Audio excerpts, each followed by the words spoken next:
আল্লাহ পাক বলছেন ওয়ামা তুনফিকুনা ইল্লা ইবতিগা ওয়াজহিল্লাহ, তোমরা যা কিছু খরচ করো তাতে আল্লাহর সন্তুষ্টি লাভ করা ছাড়া মনের মধ্যে অন্য কিছু যেন লক্ষ্য না থাকে, শুধুমাত্র আল্লাহর সন্তুষ্টি মনের মধ্যে তোমরা রাখবে। আল্লাহ পাক বলছেন ইয়া আইয়ুহাল্লাযীনা আমানু আনফিকু মিন তাইয়্যিবাতি মা কাসাবতুম ওয়া মিম্মা আখরাজনা লাকুম মিনাল আরদ, তোমরা যে উপার্জন করেছো সেই উপার্জনে তোমাদের জন্য যা উপার্জন করেছো তাই, আর মাটি থেকে আমি যা তোমাদের জন্য দিয়েছি তার থেকে ভালো জিনিস, ভালো ভালো জিনিস আমার রাস্তায় খরচ করো। আপনার সন্তান সন্ততিকে বঞ্চিত করে, স্ত্রী পুত্রকে বঞ্চিত করে সমানে দান করবেন, ঘরে না খায়া থাকবেন, এই অবস্থা যেন না হয়। খরচ করবেন কি? আল্লাহ পাক বলছেন ওয়ায়াসআলুনাকা মাযা ইউনফিকুনা কুলিল আফওয়া, নবী আপনাকে প্রশ্ন করা হয় কি খরচ করব, আপনি বলুন প্রয়োজনের অতিরিক্ত জিনিস যেটা আছে সেটাই আল্লাহর জন্য খরচ করে দাও। তোমার প্রয়োজন যখন মিটে গেছে, ব্যাংকের মধ্যে অসংখ্য টাকা জমা রাখা খালি গুনতেছে বসে বসে, তা না করে অভাবগ্রস্ত মানুষদের প্রয়োজন মিটাও। খরচ করার ভিতরে আর খরচ না করার ভিতরে ভারসাম্য রক্ষা করতে হবে। ولا تجعل يدك مغلولة إلى عنقك ولا تبسطها كل البسط فتقعد ملوما محسورا, তোমাদের দানের হাত গুটায় একেবারে গলার সাথে বেঁধে রেখো না, আবার এমন বেশি ছেড়েও দিও না, কারণ এর ফলে তোমাকে অনুতপ্ত হওয়া লাগতে পারে, কার্পণ্যতাও না হয় আর দ্বিতীয় জমের মতো দিয়ে সব ফতুরু না হয়ে যাও। দুটোর মধ্যে ব্যালেন্স হতে হবে। মাসালুল লাযীনা ইউনফিকুনা আমওয়ালাহুম ফি সাবিলিল্লাহি কামাসালি হাব্বা, আল্লাহর রাস্তায় খরচ করা এর দৃষ্টান্ত হলো একটা দানার মতো, যেই দানাটা থেকে 7টা ডাল বেরিয়ে গেল। ফি কুল্লি সুমবালাতিন মিআতু হাব্বা, একটা দানা থেকে 7টা ডাল বেরোলো, এক একটা ডালে 100 করে দানা হলো, সব মিলাইয়া 700 দানা হয়ে গেল। ওয়াল্লাহু ইউদাইফু লিমান ইয়াশা ওয়াল্লাহু ওয়াসিউন আলীম। আল্লাহ পাক বলেন এই পৃথিবীতে একটা দানায় 700 দানা যে আল্লাহ রাব্বুল আলামিন তোমার হাতে ধরায় দিলেন, সে আল্লাহ পাকের ব্যাংকে যদি টাকা জমা রাখো, আল্লাহর রাস্তায় যদি খরচ করো, 700 গুণ বাড়ায় আল্লাহ তোমার হাতে ধরাইয়া দিবেন।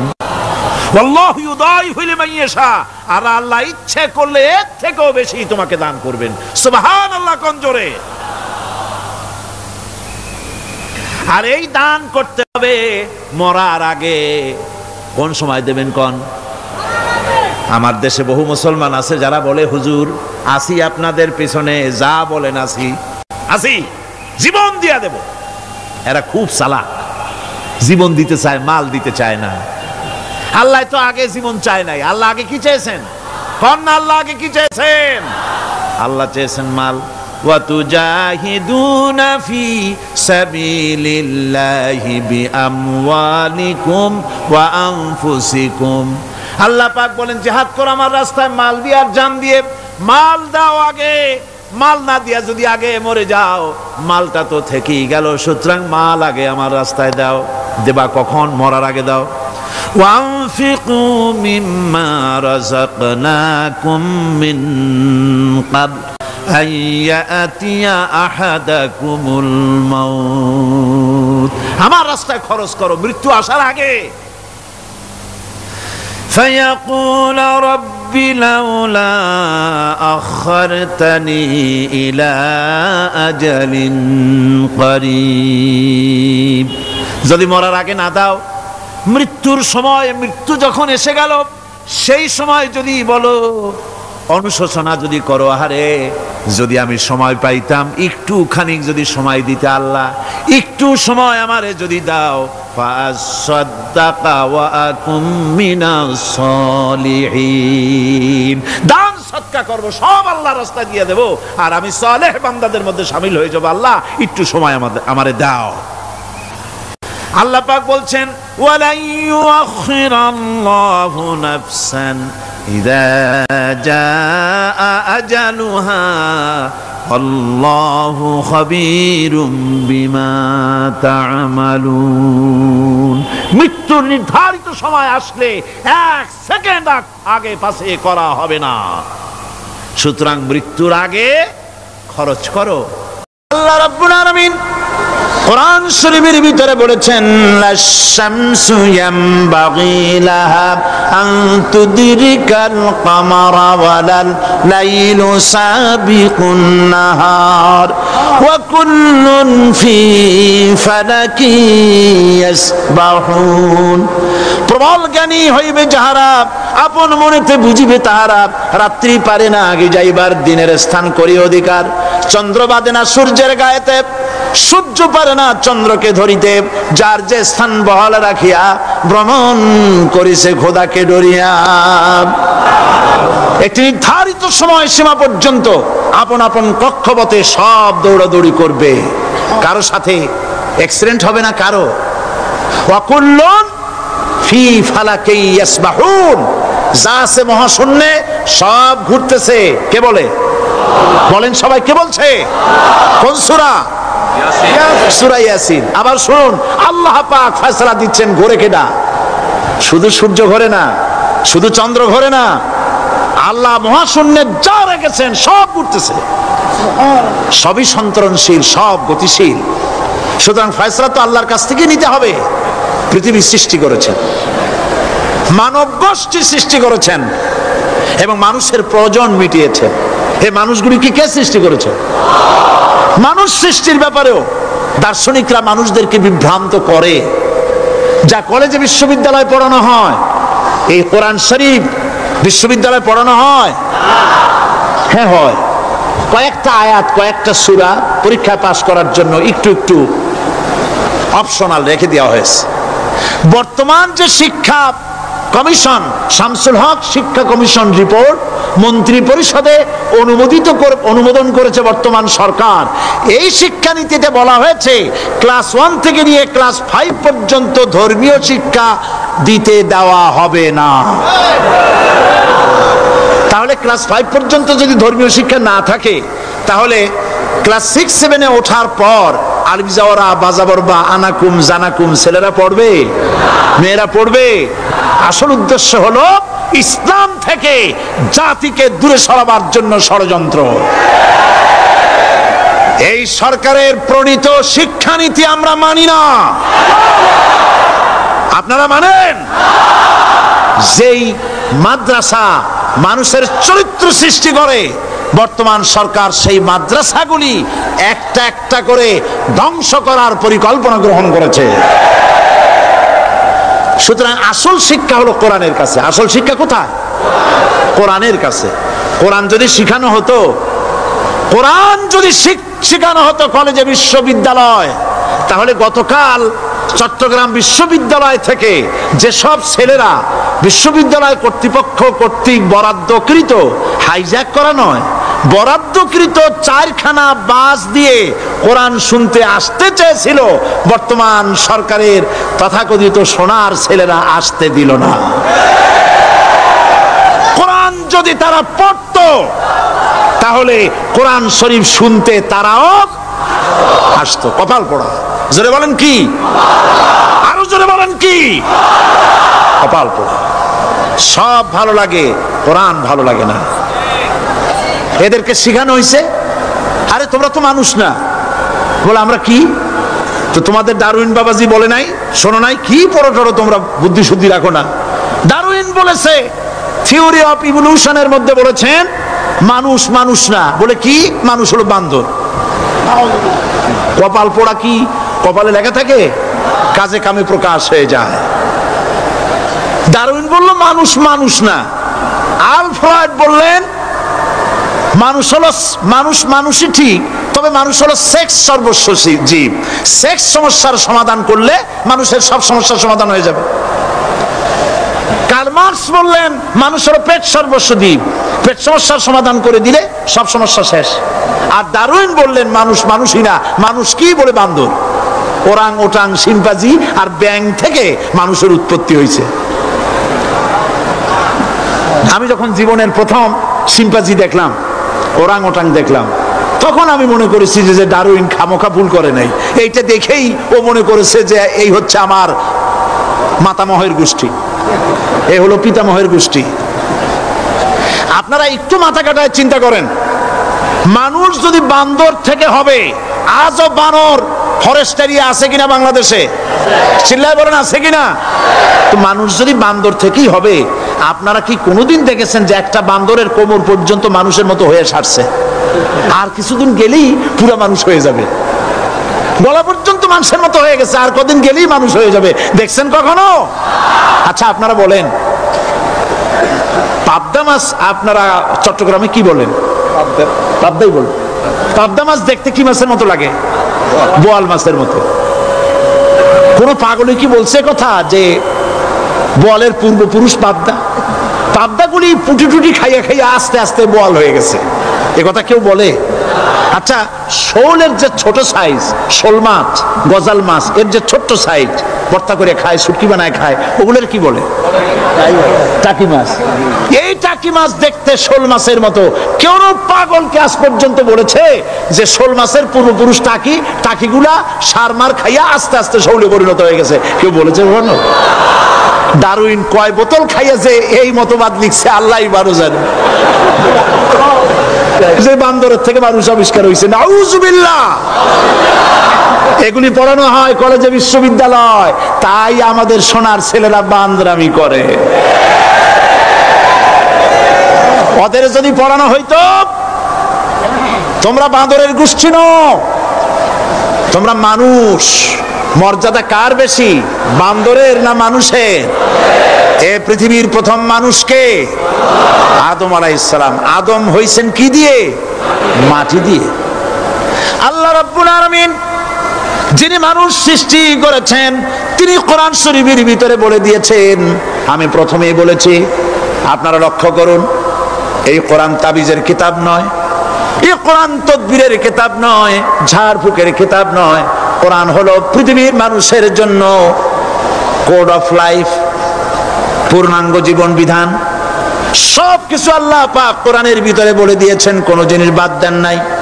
আপনি আমি কেমনে সৃষ্টি হয়েছি আল্লাহ পাক কোরআনের ভিতরে বলেছেন, ইন্না খালাকনাকুম মিন তুরাবিন সুম্মা মিন নুতফাতিন সুম্মা মিন আলাকাতিন সুম্মা মিন মুদগা।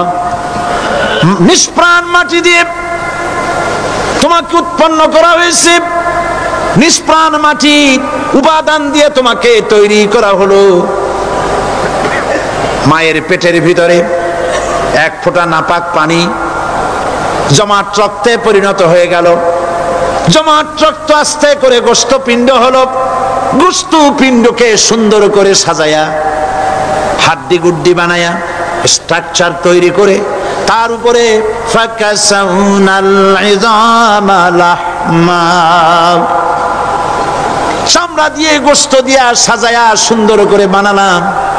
আল্লাহর পরিচয় শুনুন, আল্লাহ আমার কেমন আল্লাহ।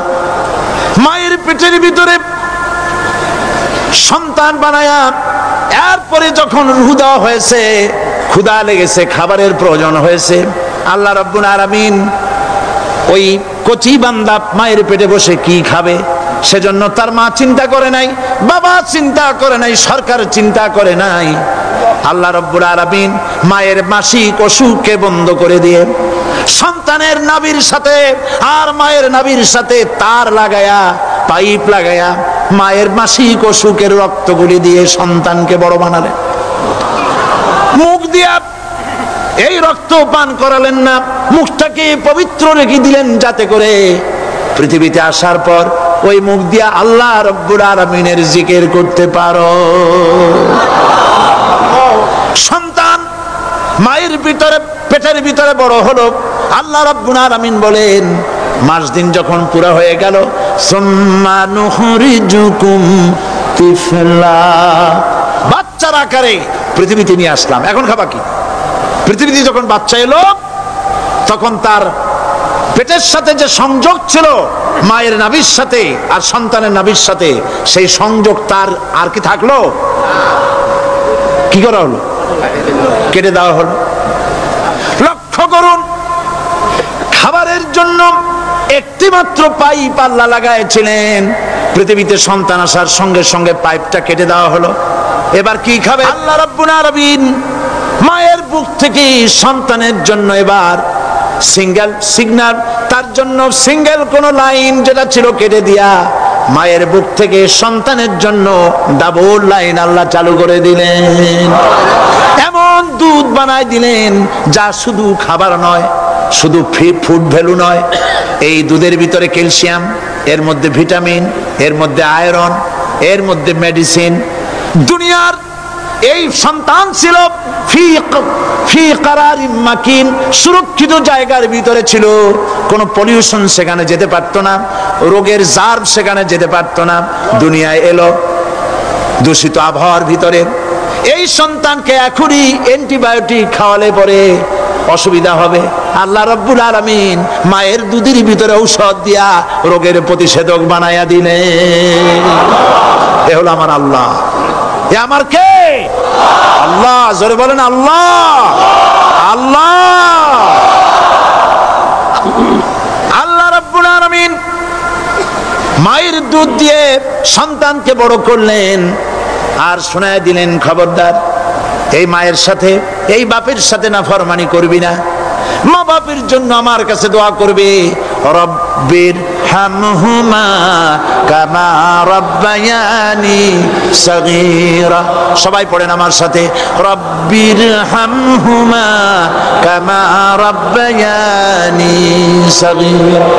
আল্লাহ পাক শিখাই দিলেন বান্দারে আমার কাছে দোয়া করায়, আল্লাহ আমার মা বাপ আমাকে ছোটবেলায় যেভাবে স্নেহের কোলে লালন পালন করেছে, এইভাবে আমার মা বাপ তোমার রহমতের কোলে লালন পালন করো। মনে থাকবে ভাইরা? বলে মনে থাকবে? প্রত্যেক নামাজের পরে মা বাবার জন্য দোয়া করবেন, বেঁচে থাকুক আর মরে যাক, দোয়া করবেনই। মনে থাকবে? রব্বির হামহুমা কামা রাব্বায়ানি সগীরা। আবার পড়েন, রব্বির হামহুমা কামা রাব্বায়ানি সগীরা। আল্লাহ পাক মায়ের মর্যাদা এত বাড়াইছেন, সাহাবী প্রশ্ন করেছে, ইয়া রাসূলুল্লাহ খেদমত করব কার?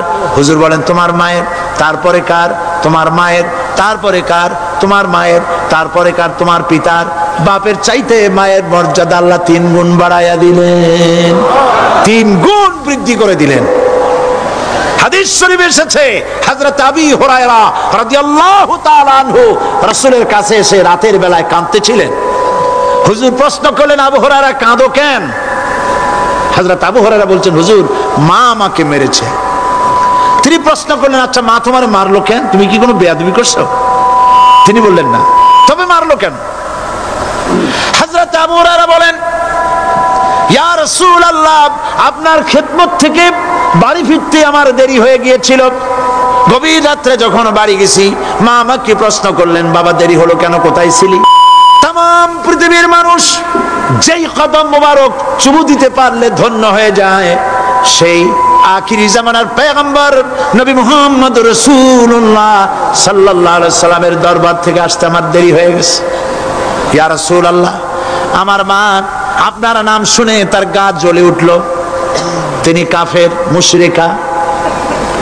আপনার নাম শুনে অগ্নি শর্মা হয়ে আমাকে ধরে পিটানো আরম্ভ করলেন আর বললেন, আবু হুরায়রা হয় মুহাম্মদ সাল্লাল্লাহু আলাইহি সাল্লামের বাড়ি ছাড়বি, নইলে আমার বাড়ি ছাড়বি, কি করবি বল? মার খেতে খেতে আমি বললাম, মা তোমার গায়ে যত শক্তি আছে আমারে মারো, তোমার বাড়ি শুদ্ধ, তাম দুনিয়াটা ছেড়ে দিতে পারি, মুহাম্মদ রাসূলুল্লাহর কদম মোবারক ছেড়ে দিতে পারি না। হুজুর আমার মা গলা ধাক্কা মেরে আমাকে বের করে দিয়েছেন। হুজুর বলছেন, আবু হুরায়রা মা তোমাকে মেরেছে আর আমার কাছে নালিশ করছো, আমি তোমার মায়ের কোনো বিচার করতে পারবো না। সুবহানাল্লাহ, এত বড় পাওয়ারফুল নবী, শানওয়ালা, ইজ্জতওয়ালি, বরকতওয়ালি, এত বড় নবী বলছেন মা মেরেছে, আমার করার কিচ্ছু নাই। সুবহানাল্লাহ। তোমার মা মুশরিকা হোক আর যাই হোক, তোমার মা। সুবহানাল্লাহ বলেন। আমার বন্ধুগণ, হযরত আবু হুরায়রা বলেন, ইয়া রাসূলুল্লাহ, মায়ের বিরুদ্ধে কোনো অভিযোগ নিয়ে আমি আপনার কাছে আসি নাই।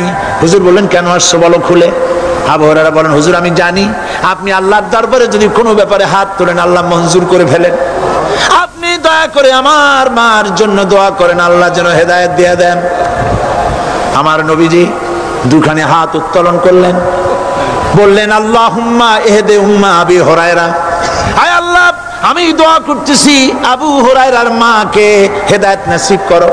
হুজুর হাত তুলে মোনাজাত করছেন, আবু হুরায়রা দৌড় দিলেন বাড়ির দিকে। কয়েকজন সাহাবী হযরত আবু হুরায়রার জামা টেনে ধরেছে, এই ভদ্রলোক দৌড়ায় কেন? এত শান্ত মানুষ, কখনো গরম হয়ে কারো সঙ্গে কথা বলে না। এই মানুষটা দৌড়ায় কেন? কোনো বিপদ হইল নাকি? জামা টেনে ধরে বলে, আবু হুরায়রা দৌড়াও কেন? হযরত আবু হুরায়রা বলেন, জামাত ছেড়ে দাও, কোনো বিপদ আমার হয় নাই, আমি দৌড়াইয়া বাড়ি যাই দেখতে চাই। আমি দৌড়াইয়া আগে বাড়ি যেতে পারলাম না, আমার নবীর দোয়া আগে আমার বাড়ি চলে গেছে, আমি এটা দেখতে চাই। হযরত আবু হুরায়রা দৌড়াতে দৌড়াতে বাড়ি চলে গেছেন। দরজায় নক করলেন, ভেতর থেকে আওয়াজ এলো, কে? তিনি বললেন, আমি আবু হুরায়রা। মা দরজা খুলে দাও, আমি তোমার সন্তান। মা বললেন, বাবা অপেক্ষা করো, দরজা খুলতেছে। হযরত আবু হুরায়রা বলেন, মায়ের গলার আওয়াজের ভেতরে কুফরি কর্কশতা পেলাম না, মায়ের গলার আওয়াজের ভেতরে তাওহীদের নরমিয়াত পেলাম। আমার কাছে মনে হলো আমি আবু হুরায়রা বাড়ি আসার আগে নবীজির দোয়া আল্লাহর আরশে পৌঁছে গেছে। আবু হুরায়রা বলছেন, মা আমার কিছুক্ষণ পরে ঘরের থেকে বেরিয়ে এসেছেন, আমি দেখলাম মায়ের শরীর ভিজা, মাথার চুল দিয়া পানি টপকাচ্ছে। মা আমার বললেন, বাবারে তোমাকে মারার পর আমি নিদারুণ অনুশোচনায় পড়েছিলাম, মনে মনে ভাবলাম, আহারে আমার সন্তানরা আমি কেন মারলাম? সে তো কোনো খারাপ কাজ করে নাই, কোনো খারাপ জায়গায় যায় নাই, এত ভালো মানুষ যার সম্পর্কে লোকেরা খামোখাই মিথ্যা কথা বলে, এই ভালো মানুষটার কাছে গেছে, সেজন্য আমি মারলাম কেন?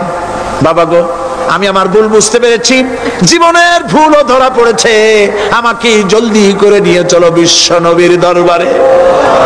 হযরত আবু হুরায়রার মা রাসূলুল্লাহর খেদমতে এসে ঘোষণা করলেন, আশহাদু আল্লা ইলাহা ইল্লাল্লাহু ওয়াহদাহু লা শারীকা লাহু ওয়া আশহাদু আন্না মুহাম্মাদান আবদুহু ওয়া রাসূলুহু।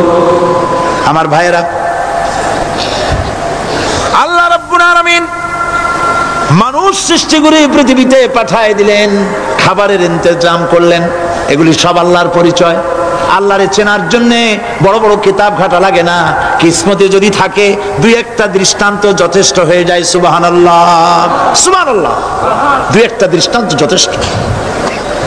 আল্লাহ পাক সমস্ত সৃষ্টি জগৎকে তৈরি করলেন, সৃষ্টি করলেন, আর তাদের খাদ্যের ব্যবস্থা করলেন। কে করেছেন খাদ্যের ব্যবস্থা? খাদ্য দেন আল্লাহ। কিন্তু অহংকারী যারা, তারা বলে দেশের বাম্পার ফলনের জন্য সমস্ত কৃতিত্ব সরকারের। বলেন আস্তাগফিরুল্লাহ, বলেন নাউজুবিল্লাহ। এদের একজন বলছিল, 3 বছর কিছু দিবার পারুম না, লোকেরা কয় আমরা না খাইয়া থাকুম, আল্লাহ কয় আমিও দেহুম, কদ্দুর পারো না খাইয়া থাকতে। ফসল কে দেন? জোরে বলেন, কে দেন? বাম্পার ফসলের ফলনের দাবি সরকার করতে পারে না, এটা কুফরি, এটা শিরক। জমিনের ফসল কে দেন? আকাশের বৃষ্টি কার? পানি কার? সার কার? সব আল্লাহ পাক। আল্লাহ পাক কোরআন শরীফে বলেছেন, লাইন শাকারতুম লাযীদান্নাকুম ওয়া লাইন কাফারতুম ইন্না আযাবী লাশাদীদ। আমার নিয়ামতের শুকর যদি আদায় করো বাড়ায় দেব, আর যদি কৃতজ্ঞ হও শুকরিয়া আদায় না করো মস্ত বড় শাস্তি দেব। ফসল দেই আমি, আর শুকরিয়া আদায় করো তোমার বাজানের, ঠিক কিনা? শুকরিয়া আদায় করে কার? বাজানের।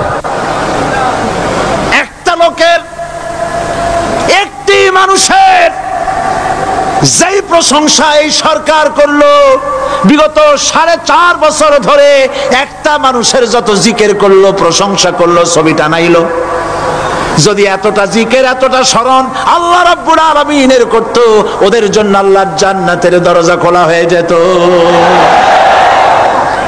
প্রশংসা করবে কার? চিল্লায় বলুন, আল্লাহ পাকের প্রশংসা করো। খেতে দেওয়ার মালিক তিনি। আল্লাহ পাক বলছেন আল্লাহকে, তার পরিচয় আল্লাহ তুলে ধরেছেন, ওয়ামা মিন দাব্বাতিন ফিল আরদি ইল্লা আলাল্লাহি রিজকুহা। এই পৃথিবীর ভিতরে এমন কোন বিচরণশীল জীব নাই যার রিস্কের দায়িত্ব আমি আল্লাহ গ্রহণ করি নাই। সুবহানাল্লাহ বলবেন না? রিস্কের দায়িত্ব কার হাতে?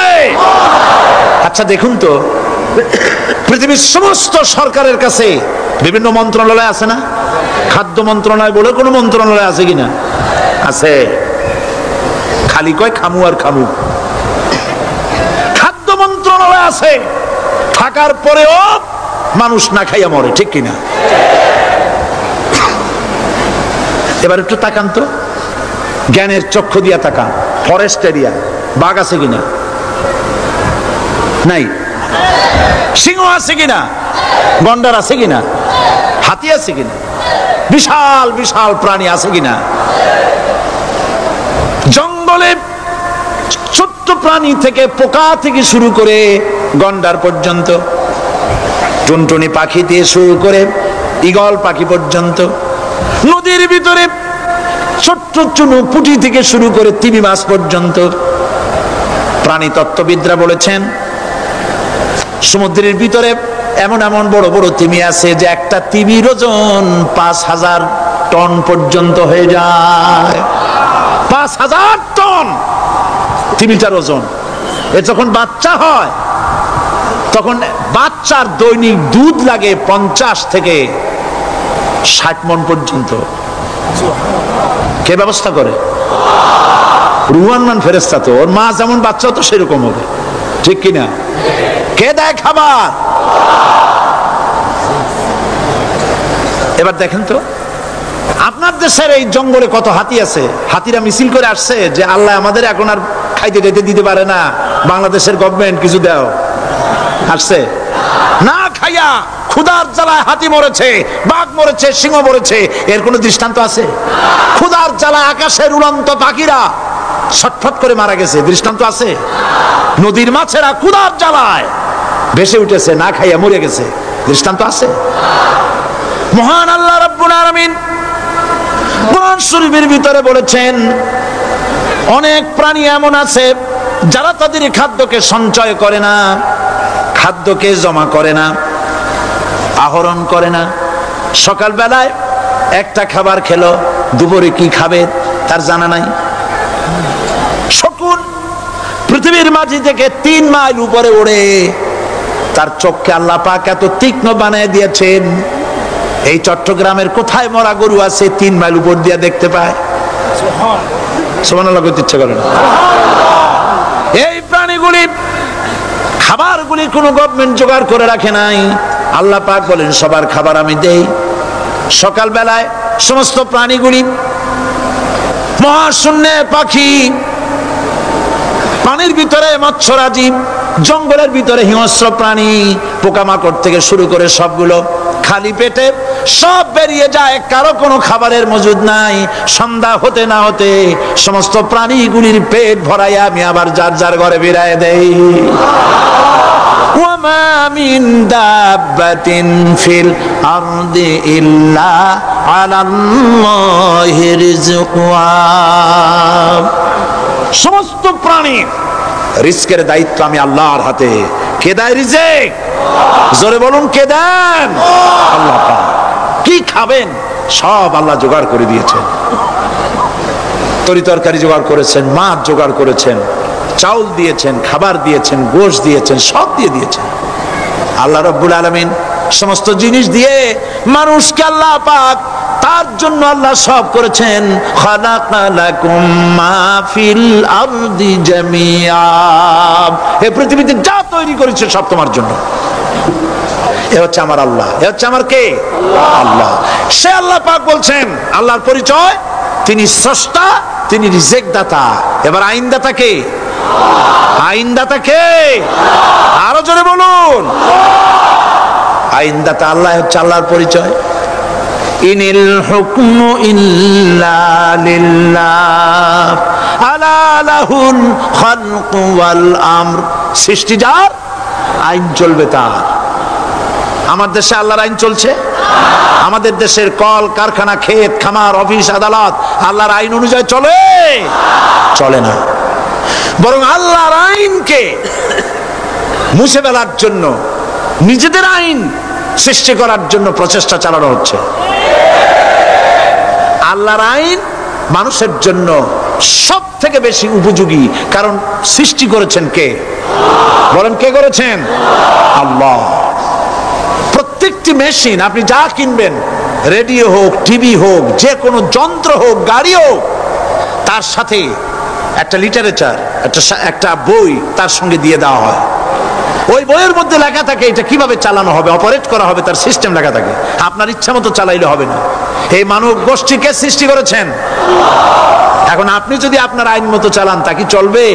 চলবে না। আপনি আপনার আইন মতো চালাচ্ছেন, ভালোভাবে চলতেছে? চলতেছে না। স্বরাষ্ট্রমন্ত্রী বলতেছেন সন্ত্রাসীদেরকে মাটির তলা থেকে খুঁজে বের করা হবে, কিন্তু নাকের উপর দিয়ে ব্রিফকেস চুরি হয়ে যায়, উনি তা ধরতে পারেন না।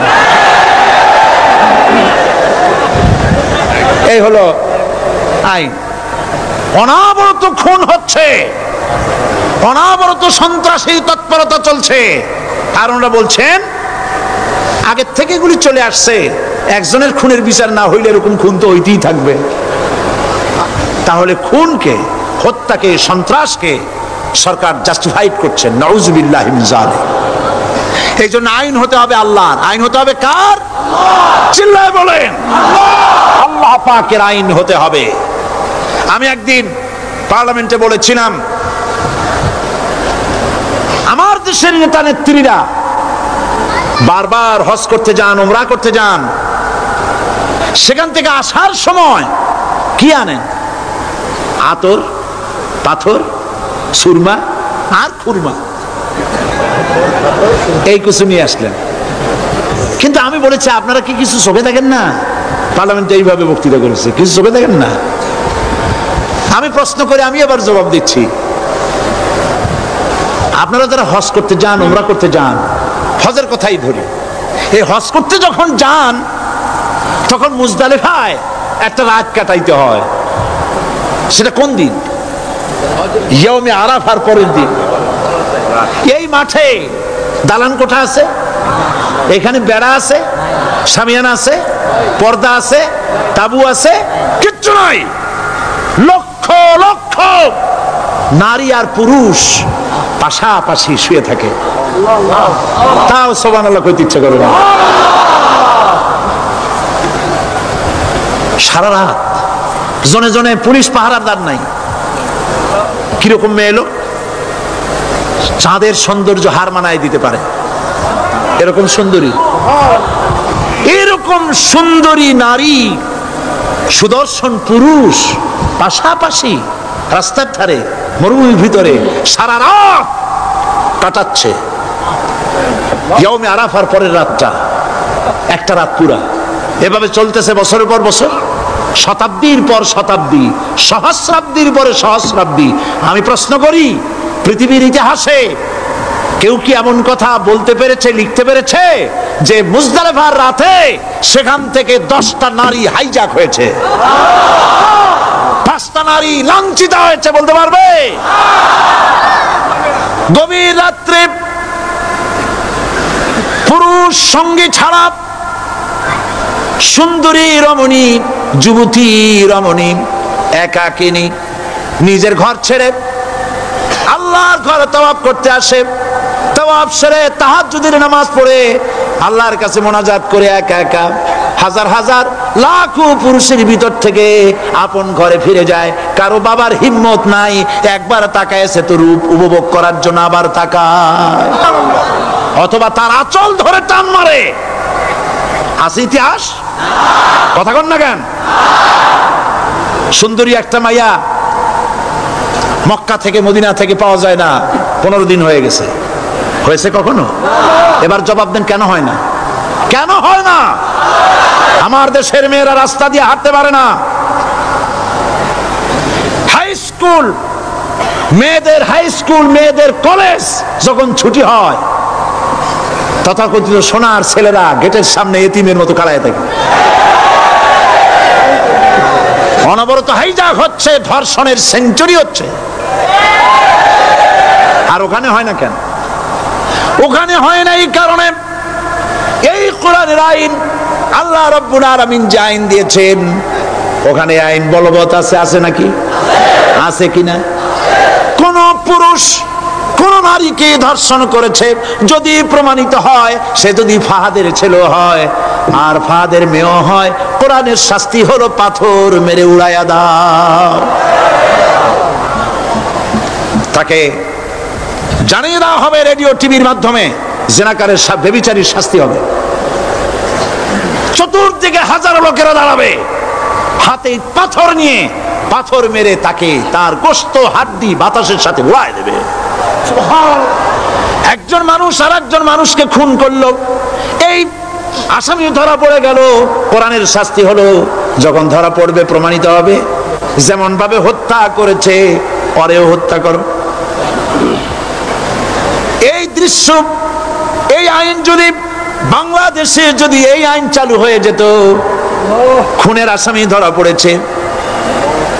পড়েছে, জেনার আসামি, প্রকাশ্য ময়দানে এলো, সাক্ষী প্রমাণে কোর্টে প্রমাণিত হলো সত্যি সে খুনি।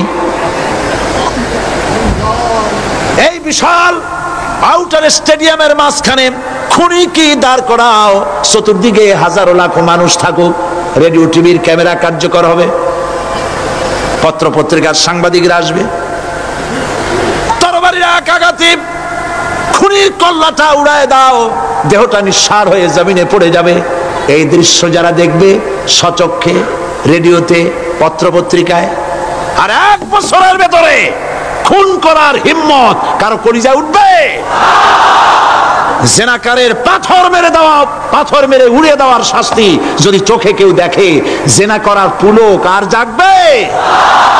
এটা নাম আল্লাহর আইন। এই আইন কার? এই আইন কার? এই আইন যতদিন পর্যন্ত বাংলার মানুষের, মুসলমানদের উপরে কার্যকরী না হচ্ছে, এই দেশে কার্যকরী না হবে, ততদিন পর্যন্ত হত্যা, ধর্ষণ, খুন বন্ধ হবে না। বন্ধ হবে? সুতরাং এই আইন হচ্ছে কার? আরো জোরে বলে, আল্লাহ রাব্বুল আলামিন। মহান আল্লাহ রাব্বুল আলামিনের এই আইন অনুযায়ী যদি দেশ চলে, মানুষ শান্তি পাবে, চুরি বন্ধ হবে, ডাকাতি বন্ধ হবে, জেনা বন্ধ হবে, হত্যা ধর্ষণ বন্ধ হয়ে যাবে। নবীজি এমন একটি আইন চালু করে দিয়ে, কোরআনের বিধান চালু করে দিয়ে এমন একটা সমাজ চালু করেছিলেন, যেই সমাজ সম্পর্কে হুজুর নিজে বলেছেন, খায়রুল কুরুনে কারনি, সর্বশ্রেষ্ঠ যুগ হলো কার যুগ? আমার যুগ। সুবহানাল্লাহ বলেন। রাসূলের যুগ হলো সর্বশ্রেষ্ঠ যুগ। সেই কোরআন, সেই হাদিস আজও আছে না নাই? বলেন জোরে, আজও আছে না নাই? সেই কোরআন এবং সুন্নাহ দিয়ে দেশ শাসন হোক, এটা কি আমরা চাই? কারা কারা চাই? দু হাত উঁচু করে দেখা।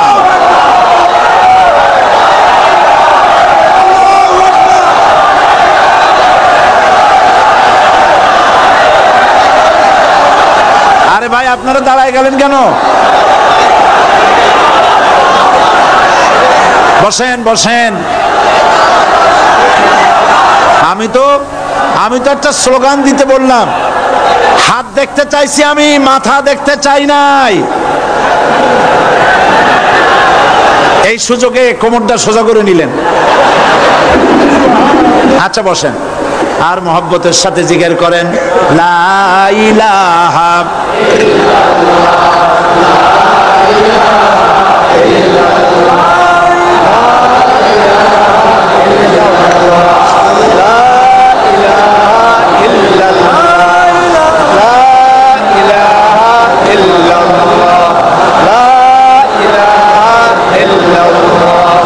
জোরে সরে সবাই জিকির করেন লা ইলাহা ইল্লাল্লাহ, লা ইলাহা ইল্লাল্লাহ, লা ইলাহা ইল্লাল্লাহ, লা ইলাহা ইল্লাল্লাহ মুহাম্মাদুর রাসূলুল্লাহ।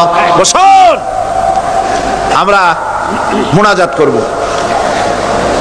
আল্লাহ রাব্বুল আলামিন আয়াতুল কুরসির ভিতরে আল্লাহর সার্বভৌমত্বের কথা বলেছেন। আল্লাহু লা ইলাহা ইল্লা হুয়াল হাইয়ুল কাইয়্যুম। পড়েন আমার সাথে সবাই, আল্লাহু লা ইলাহা ইল্লা হুয়াল হাইয়ুল কাইয়্যুম।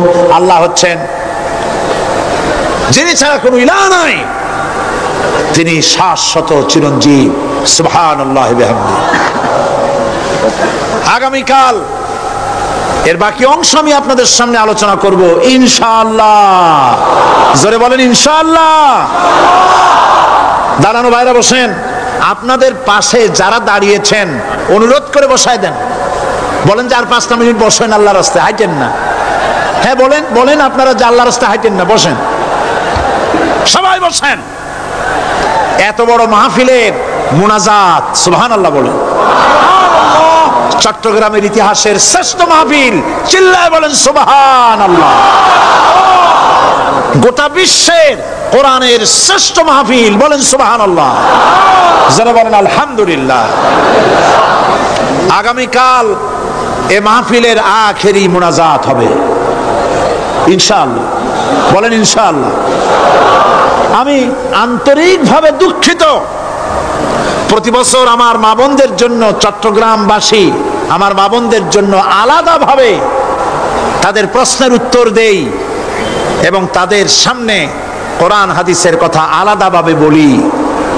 এবছর দিন কম হয়ে গেল বলে মহিলারা, মা বোনেরা বঞ্চিতা হয়ে গেলেন। শিশু কিশোরদের জন্য আলাদাভাবে সমাবেশ করা হয়, তাও বঞ্চিত হয়ে গেল। এই বিশাল তাফসীরুল কোরআন মাহফিলের বরকত থেকে চিটাগংবাসীকে যারা বঞ্চিত করলো, আল্লাহ তাদের হেদায়েত নসিব করে দিয়ে। যদি হৃদয় থাকে, যদি হৃদয় বলে কিছু থাকে, বিবেক বলে যদি কিছু থাকে, আর শরীর যদি মুসলমানের পিওর রক্ত থাকে, তাহলে বাড়ি বসে অনুশোচনা করা উচিত, চোখের পানি ফেলানো উচিত ওই সব লোকের যারা এই বরকতপূর্ণ মাহফিলকে বাধা দিয়েছে। আর যাদের কলজার মধ্যে আল্লাহ মোহর মেরে দিয়েছে, এগুলোর তো হেদায়েত হবে না। যাদেরকে আল্লাহ পাক তৈরি করেছেন জাহান্নামের জন্য, ওদের কাছে মাহফিল অসহ্য, সহ্যই হবে না। নাউজুবিল্লাহ বলেন। চট্টগ্রামবাসীর জন্য তাফসীরুল কোরআন মাহফিল নিয়ামত। এই নিয়ামত কিয়ামত পর্যন্ত আল্লাহ টিকায় রাখুন, বলি আমিন। আগামীকালের আখেরি মোনাজাতে সমস্ত মুসলমান চতুর্দিক থেকে আল্লাহ পাকের নারা লাগাতে লাগাতে আসবেন। আল্লাহু আকবার, নারায়ে তাকবীর। গোটা চট্টগ্রাম, গোটা চিটাগং শহর আগামীকাল কোরআনের মিছিলের শহর হবে ইনশাআল্লাহ।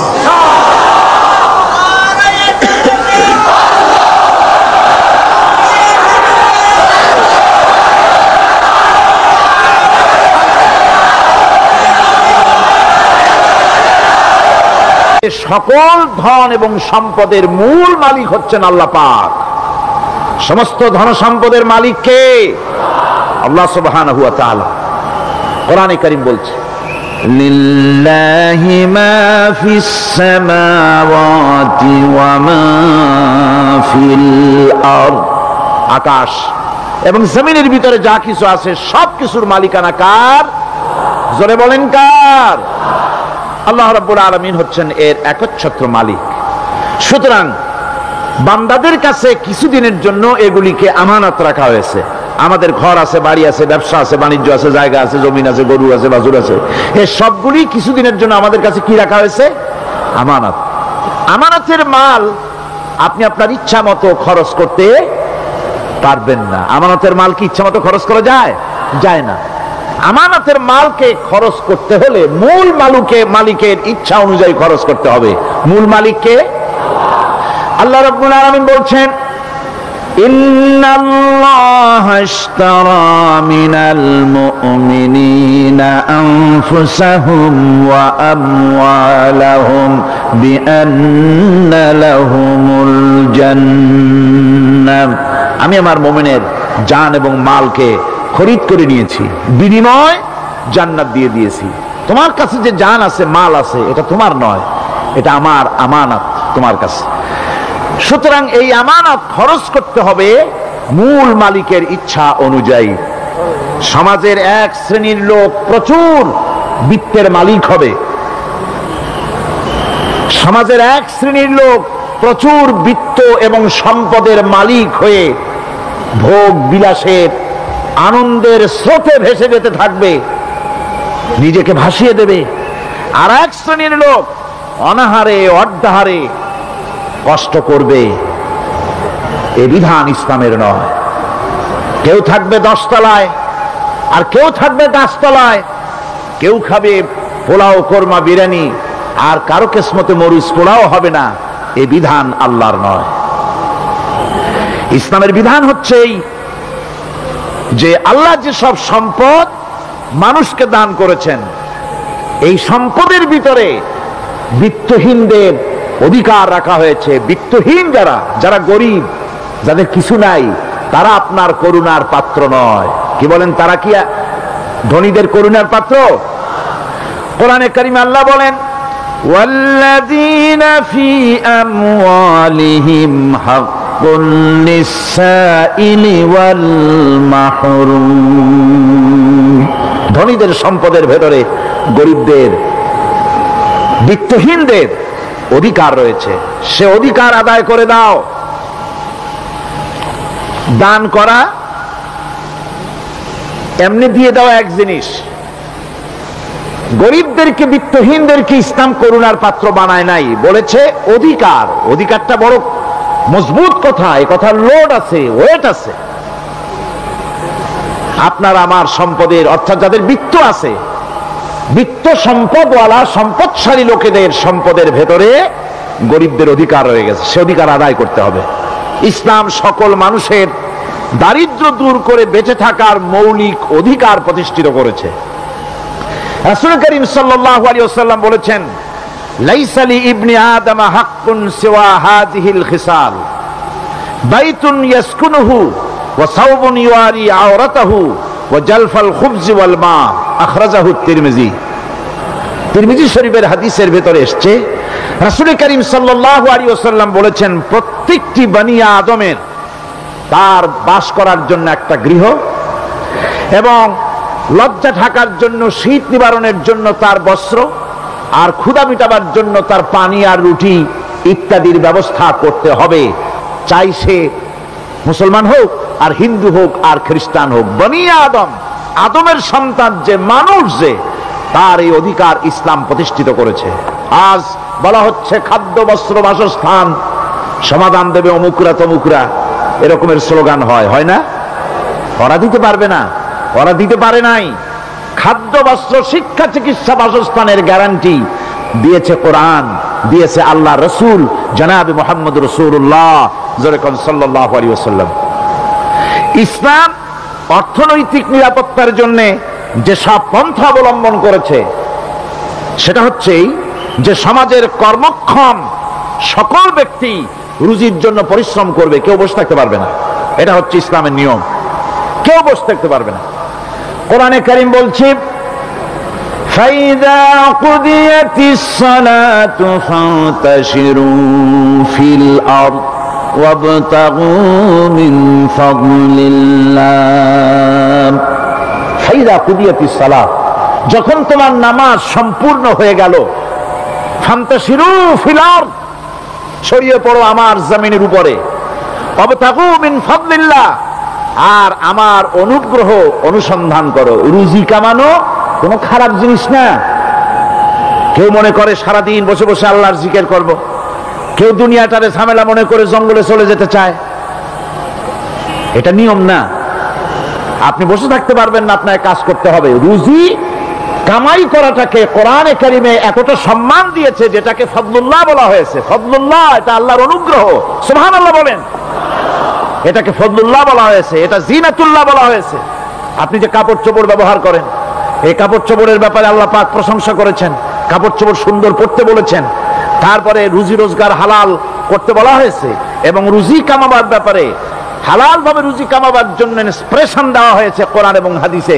রাসূল করিম সাল্লাল্লাহু আলাইহি ওয়াসাল্লাম বলেছেন, আল কাসিবু হাবিবুল্লাহ, সহস্তে যে উপার্জন করে সে আল্লাহর বন্ধু।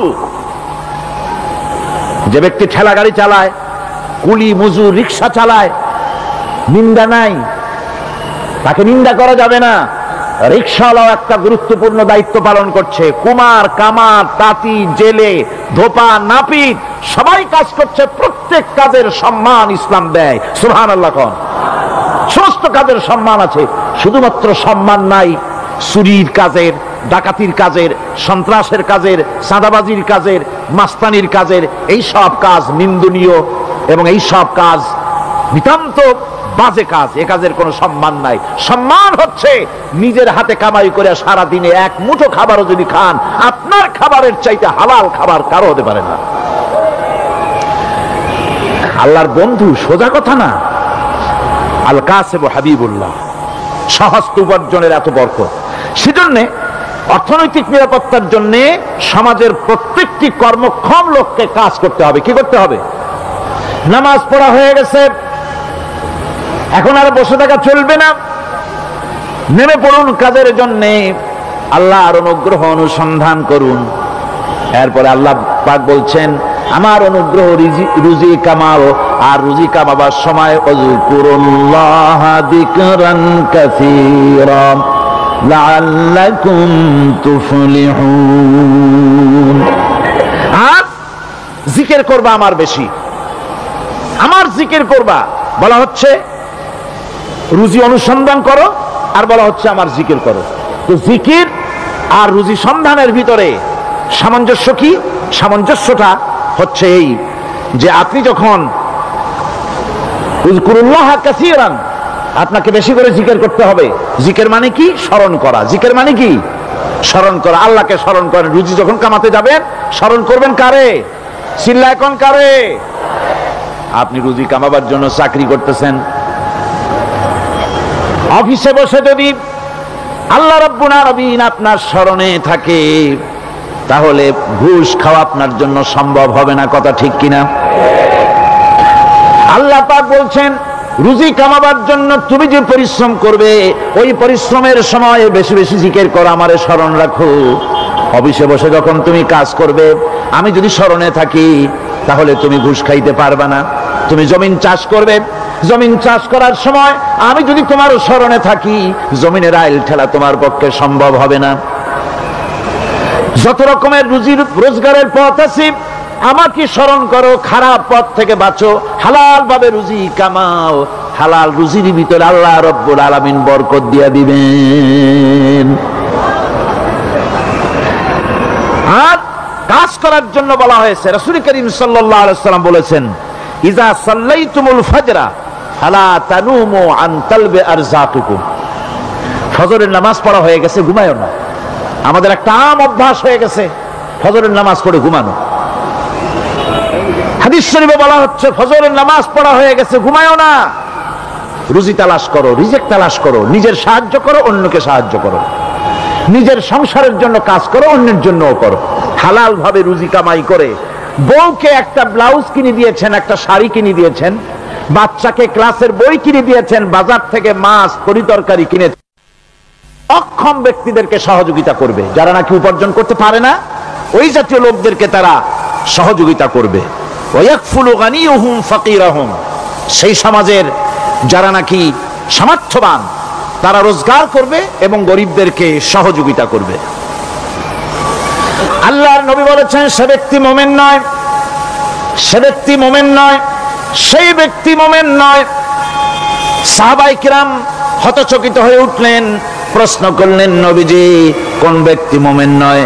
আল্লাহর নবী বলেন, যেই ব্যক্তি পেট পুরে আরাম করে ঘুমায় গেল এ কথা জানার পর, যে তার প্রতিবেশী না খেয়ে শুয়ে আছে, ক্ষুধার যন্ত্রণায় কাতরাচ্ছে, এ কথা জানার পরে যেই মুসলমান ব্যক্তি আরাম করে পেট ভরে খেয়ে ঘুমায়, সে কখনো মুমিনের দাবি করতে পারে না, মুমিন হতে পারে না। কত বড় কথা! ইসলাম মানুষকে তাগিদ করেছে তার প্রতিবেশীর উপরে লক্ষ্য রাখার জন্য, তার প্রতিবেশীকে লক্ষ্য রাখার জন্য, গরিব মানুষের প্রতি লক্ষ্য রাখার জন্য। রাসূল করিম সাল্লাল্লাহু আলাইহি ওয়াসাল্লাম বলছেন, আইয়ু রাজুলিন মাতা দিয়ান বাইনা আগনিয়ায় ফাকাদ বারিয়াত মিনহুম জিম্মাতুল্লাহি ওয়া রাসূলিহি। আল্লাহর নবী বলেন, কোন ধনী ব্যক্তিদের মাঝে কোন গরিব প্রতিবেশী যদি না খেয়ে মারা যায়, তাহলে ওই এলাকার বিত্তশালী লোকদের সাথে আল্লাহর সমস্ত সম্পর্ক, রাসূলের সব সম্পর্ক ছিন্ন হয়ে যায়। কে বলতে পেরেছে এত বড় কথা? মানুষের অর্থনৈতিক নিরাপত্তার জন্য কত বড় কথা বলেছে ইসলাম, বলেছে বিশ্বনবী জনাবে মুহাম্মদ রাসূলুল্লাহ সাল্লাল্লাহু আলাইহি ওয়াসাল্লাম। আল্লাহ রাব্বুল আলামিন বলেন, ধনীদের হাতে যেন সম্পদগুলি পুঞ্জীভূত হয়ে না যায়, কাইলা ইয়াকুনা দুলাতাম বাইনাল আগনিয়াই মিনকুম, তোমাদের ধনীদের হাতে যেন সম্পদগুলি, সমাজের সম্পদগুলি যেন পুঞ্জীভূত না হয়, সেগুলি বরং ছড়িয়ে আস্তে করে যেন সমস্ত গরিব যেন সাধারণের কাছে যেতে পারে, সে ব্যবস্থা করতে হবে। যাকাত প্রদানের মাধ্যমে ধনীদের কাছ থেকে নিয়ে গরিবদেরকে দিয়ে দিতে হবে। আর বুখারী শরীফের সারা ফাথুল বারীতে হাফেজ ইবনে হাজার আসকালানী রাহিমাহুল্লাহ তিনি বলেছেন, যাকাত যদি ধনীরা না দেয়, যদি কেউ দিতে বাধা দেয়, ফামানিমতানা উখিযাত বিহি কাহরাম, যদি যাকাত না দেয় জবরদস্তি করে যাকাত আদায় করে নিবে গভর্নমেন্ট। যাকাত দিতেই হবে। মুনকিরিনে যাকাত, যারা যাকাত দিতে অস্বীকার করেছিল, হযরতে সিদ্দিক আকবর, হযরতে আবু বকর সিদ্দিক রাদিয়াল্লাহু তাআলা আনহু, তিনি তাদের সম্পর্কে বলেছিলেন, ওয়াল্লাহি লাউ কাতিলান্না মান ফাররাকা বাইনাস সালাতি ওয়াজ যাকাত, অবশ্যই আমি ওই সম্প্রদায়ের লোকের বিরুদ্ধে যুদ্ধ ঘোষণা করব যারা নামাজ আর যাকাতের মধ্যে পার্থক্য সূচিত করবে। যারা নামাজ তো পড়বে কিন্তু যাকাত দিবে না সরকারের কাছে, যাকাত আদায় করবে না, তাদের বিরুদ্ধে যুদ্ধ ঘোষণা করব। ইসলামী সরকার যদি প্রতিষ্ঠিত হয়, তাহলে এই যাকাত আদায় করা হবে। যাকাত কেউ নিয়ে বসে থাকতে পারবে না, যাকাত আদায় করা হবে। আমাদের দেশে নিয়ম মাফিক যদি যাকাত আদায় করা হতো, এই দেশ যদি ইসলামী গভর্নমেন্ট হতো, আল্লাহ যেন দয়া করে দেন, কন্যা আমিন। আল্লাহ পাক যদি দয়া করে দেশটার ইসলামী রাষ্ট্র বানায় দেন, তাহলে যাকাত তো আদায় করে নেওয়া হবে, যাকাত দিতে আপনি বাধ্য, গরিব মানুষ থাকবে না। এখনো বাংলাদেশের নিয়ম মাফিক যদি যাকাত আদায় করা হয়, নিয়ম মাফিক মানে সোনার যাকাত, রূপার যাকাত, নগদ ক্যাশের যাকাত, ফসলের ওষুধ সঠিকভাবে যদি আদায় করা হয়, তো একেবারে কম করে হলেও 1000 কোটি টাকা যাকাতের টাকা কালেকশন হতে পারে। এটা কি কম কথা? 1000 কোটি টাকা,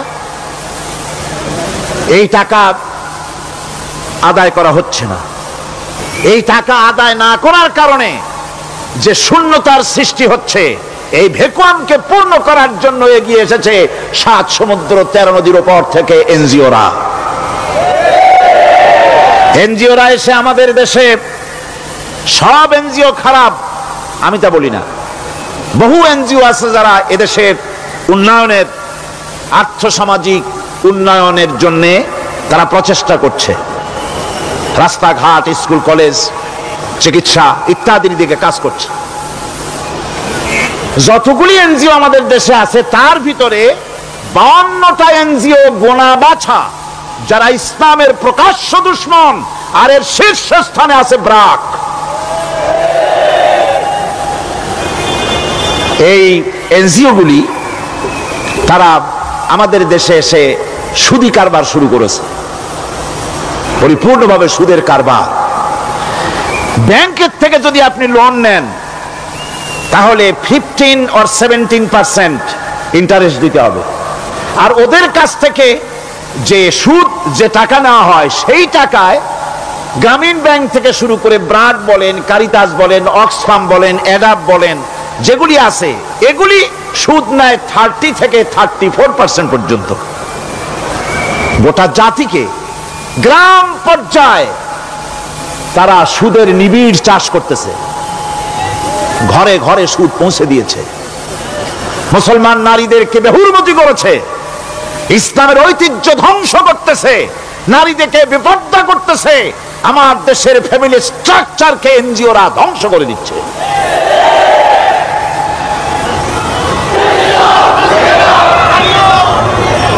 সুতরাং এনজিওরা এই সুযোগটা পেত না। যদি জাকাত কালেকশন করা হতো আর জাকাত দিয়ে, জাকাত যে সব জায়গায় খরচ করতে হয় সেই খরচ করার জায়গাগুলিতে সঠিকভাবে যদি ব্যয় করা হতো এই অবস্থা হতো না। বাংলাদেশের সম্পদের অভাব নাই। যারা বলে বাংলাদেশ গরিব, আমি তাদের সাথে একমত নই। আক্ষরিক অর্থে বাংলাদেশ গরিব নয়, বাংলাদেশে সম্পদ আছে। বাংলাদেশে যে জিনিসটার অভাব সেটা হচ্ছে ইনসাফ ভিত্তিক বন্টনের অভাব। এখানে কেউ তো 1000 বিঘা জমির মালিক, বিঘা বোঝেন না কি কন আপনারা? কানি। কেউ তো 1000 কানির মালিক, আর কারো তো রান্নাঘর উঠাবার জায়গা নাই। কথাটাই ঠিক কিনা? কেউ তো শত শত কোটি টাকা, কত কোটি টাকা যে আছে তা হিসাব করে মাসখানেক লাগবে, গুনিয়া খুলে পারবে না। আর কারো তো একটা ট্যাবলেট কেনার পয়সা নাই। সুতরাং আমার দেশে যেভাবে গরিব বলা হয় আক্ষরিক অর্থে ওইভাবে আমার দেশ গরিব নয়। আমাদের দেশে সম্পদ আছে, বহুত জমি অনাবাদি ফেলে রাখা হয়েছে। রাসূল করিম সাল্লাল্লাহু আলাইহি ওয়াসাল্লাম বলেছেন, সেই ব্যক্তির জমিন রাখার অধিকার নাই যে ব্যক্তি তা চাষের আওতায় না আনে। আছে না বহুত জমি পড়িয়া? আবাদযোগ্য জমি আমাদের দেশে আছে যা, তার 2,40,00,000 একর। আমাদের ভূমি সম্পদ রয়েছে। বনজ সম্পদ যা আছে সেটা হচ্ছে 32,53,860 একর জুড়ে বিরাট বনজ সম্পদ আমাদের আছে। ভূমি সম্পদ আছে, বনজ সম্পদ আছে। আমাদের রয়েছে পানি সম্পদ, প্রায় 250 নদী, 3,600 বর্গ মাইল জুড়ে নদীগুলো প্রবাহিত আছে। আমাদের পানি সম্পদ আছে। আমাদের গ্যাস সম্পদ আছে, যে গ্যাস অন্তত 100 বছর চলতে পারে। প্রত্যেক বাড়িতে বাড়িতে গ্যাসের সংযোগ দিলেও 100 বছরে ফুরাবে না। আলহামদুলিল্লাহ কইতে ইচ্ছা করে না? জোরে কোন আলহামদুলিল্লাহ। আমাদের গ্যাস সম্পদ রয়েছে, আমাদের মৎস্য সম্পদ আছে, পশু সম্পদ আছে, কৃষি সম্পদ আছে, আরো রয়েছে বিপুল জনশক্তি। জনশক্তিকে আজ সবচাইতে বার্ডেন মনে করা হয়। জনশক্তিকে বলা হয় বাংলাদেশের সবচাইতে বড় সমস্যা, জনশক্তি সমস্যা। এটা হচ্ছে যে সরকার আসে তারই ভূতে পায়, যে যায় লঙ্কা সে আর মানুষ হালে ফেরে না, মানুষগুলি তার জন্য জ্বালা। অথচ এই মানব শক্তি হচ্ছে শ্রেষ্ঠ শক্তি। ইউনিভার্সিটি জনমের মতো না বাড়াইয়া, এখন তো ইউনিভার্সিটি দাবি করতেছে সকলে, গ্রামে গঞ্জে থানায় রান্নাঘরে সব জায়গায় আমাদের ইউনিভার্সিটি দাও।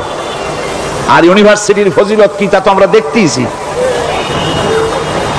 এর থেকে বেশি করে পলিটেকনিক ইনস্টিটিউট, ভোকেশনাল ইনস্টিটিউট ইত্যাদি যদি বানানো হতো, ভিক্ষার হাতকে কর্মীর হাতে যদি পরিণত করা যেত, মানুষগুলিকে যদি কর্মক্ষম করা যেত, তাদেরকে যদি মডার্ন টেকনোলজি যদি শিক্ষা দেওয়া যেত, তাহলে এই মানব শক্তি রপ্তানি করে বা পৃথিবীর বিভিন্ন দেশ থেকে মূল্যবান বৈদেশিক মুদ্রা অর্জন করা যায়। সেটা না করে মানুষ হইছে জ্বালা, জনমের মতো এদেরকে মারো। এটা হচ্ছে ট্রেনের থার্ড ক্লাস প্যাসেঞ্জার্স মেন্টালিটি। সেটা কিরকম? সেটা হচ্ছে ট্রেনে যখন মানুষ চলে তৃতীয় শ্রেণীতে, একবার উঠে বসলে সে অন্যের জন্য জায়গা ছাড়ে না। জায়গা খালি আছে, আরেকজন এসে বললে ভাই আমার একটু বসতে দাও, কয় না ভাই এখানে লোক আছে। আসলে কিন্তু লোক নাই। আপনি যদি বলেন যে সেই লোক আসলে আমি জায়গা ছেড়ে দেবো, ততক্ষণ তো বসি। আপনি বসলেন, এরপরে আপনি তো বুঝছেন যে লোকটা ফাঁকি দিতেছে, ওই চিন্তা আপনার মধ্যেও ঢুকবে, আরেকজন আসবে, বসার জায়গা আছে, আপনি বলবেন না এখানে জায়গা নাই। ট্রেনের থার্ড ক্লাস প্যাসেঞ্জারদের যে মন মানসিকতা, বর্তমান মুসলিম দেশগুলির সরকার প্রধানেরা ঠিক ট্রেনের থার্ড ক্লাস প্যাসেঞ্জারদের চাইতেও থার্ড ক্লাস। মানব শক্তিকে কাজে লাগাবার চিন্তা না করে উল্টা চিন্তা তারা করছেন। এত সম্পদ থাকা সত্ত্বেও বাংলাদেশ আজ যে অভাব সৃষ্টি হয়েছে তা কৃত্রিম, এবং তা সৃষ্টি হয়েছে এর একমাত্র দায়ী এর জন্য রাজনৈতিক ষড়যন্ত্র। রাজনৈতিক ষড়যন্ত্রের কারণেই এই অভাব সৃষ্টি হয়েছে। গোড়া থেকেই আমাদের দেশটি ষড়যন্ত্রের শিকার। প্রথমে ব্রিটিশ বেনিয়ারা 200 বছর পর্যন্ত গোলামির জিনজির পরিয়ে দিয়েছে। 200 বছর গোলামির পর দ্বিজাতি তত্ত্ব এবং মুসলিম সংখ্যাগরিষ্ঠতার ভিত্তিতে 47-এর আজাদি, তারপর পশ্চিমাদের শোষণ বঞ্চনা থেকে মুক্তি লাভের জন্য 71-এর আজাদি, এরপরে দেশের 90% হচ্ছে মুসলমান। 90% কারা? চিল্লায় বলেন না কারা? পৃথিবীর এই দ্বিতীয় বৃহত্তম মুসলিম জনগোষ্ঠীকে খ্রিস্টান আর ইহুদিরা তারা চেয়েছে জনগণকে খ্রিস্টান বানাতে। আমাদের দেশের জনগণকে তারা চায় খ্রিস্টান বানাতে। যারা কমিউনিস্ট তারা চায় আমাদেরকে নাস্তিক বানাতে। আর পার্শ্ববর্তী দেশের পেইড এজেন্ট যারা আমাদের দেশে আছে, তারা চায় পৃথিবীর নিকৃষ্টতম কুফরি মতবাদ, ধর্ম নিরপেক্ষ মতবাদের মাধ্যমে গোটা জাতিকে ধর্ম থেকে দূরে সরিয়ে দিতে চায়। সুতরাং এই ষড়যন্ত্রের শিকার হয়ে আছে বাংলাদেশ। বাংলাদেশের এই আর্থসামাজিক প্রেক্ষাপটে ইসলামের বিধান ছাড়া, আল্লাহর দেওয়া বিধান ছাড়া এর কোনো মুক্তি নাই, এর নাজাতের কোনো পথ নাই। আল্লাহ রাসূল ক্ষমতা আরোহণ করলেন, রাষ্ট্রের মালিক হলেন, প্রেসিডেন্ট হলেন। রাসূলুল্লাহ কি হলেন? আল্লাহর নবী প্রেসিডেন্ট হলেন। সমাজের গরিব দুঃখীদের ব্যাপারে নবীজি বললেন, মান তারাকা মালান ফালওয়ারাসাতিহি ওয়া মান তারাকা দিয়ান আও কুল্লা ফালিয়াতিনি ফাইন্না মাওলাহু, রাওয়াহুল বুখারী। নবীজি বলেন, যে ব্যক্তি মারা গেল, মরে যাওয়ার পর তার যে সম্পদ থাকবে, এই সম্পদগুলি সে যে সন্তান, স্ত্রী, পুত্র যাদের রেখে গেছে তা তাদের জন্যে। আর যদি সে ঋণগ্রস্ত, যদি ঋণ অবস্থায় সংসারকে রেখে যে থাকে, তাহলে তার ঋণের বোঝা, ঋণের পরিশোধের দায়িত্ব আমি মুহাম্মদ সাল্লাল্লাহু আলাইহি ওয়াসাল্লাম নিয়ে নিলাম। সমাজের যার কোনো অভিভাবক নাই, তার অভিভাবক আমি মুহাম্মদ সাল্লাল্লাহু আলাইহি ওয়াসাল্লাম। যার কোনো অভিভাবক নাই, সেজন্য আমার কাছে চলে আসে। ইসলামী রাষ্ট্র এই বিধান পেশ করেছে। এর চাইতে সুন্দরতম বিধান পৃথিবীতে আর কেউ দিতে পারে নাই। সেজন্য সেই সমাজে চুরি বন্ধ হয়েছে, ডাকাতি বন্ধ হয়েছে, জিনা বন্ধ হয়েছে, সব বন্ধ হয়ে গিয়ে সুন্দর একটি সমাজ প্রতিষ্ঠিত হয়েছিল। আর রাসূল বলেছিলেন খাইরুল কুরুনে কারনি, সর্বশ্রেষ্ঠ যুগ হলো আমার যুগ। সুবহানাল্লাহ বিহামদিহি। মানুষ দরজা খুলে ঘুমায়েছে, কারো ক্ষুধার কষ্ট নাই, পড়ার কষ্ট নাই, খাবারের চিন্তা নাই, চুরি ডাকাতির ভয় নাই, ভয় মুক্ত।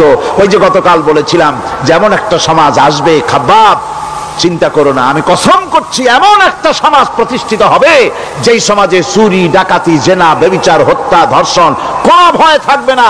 লা ইয়াখাফু ইল্লাল্লাহ, আল্লাহ ছাড়া কারো কোনো ভয়, মনের ভিতরে ভয় থাকবে না।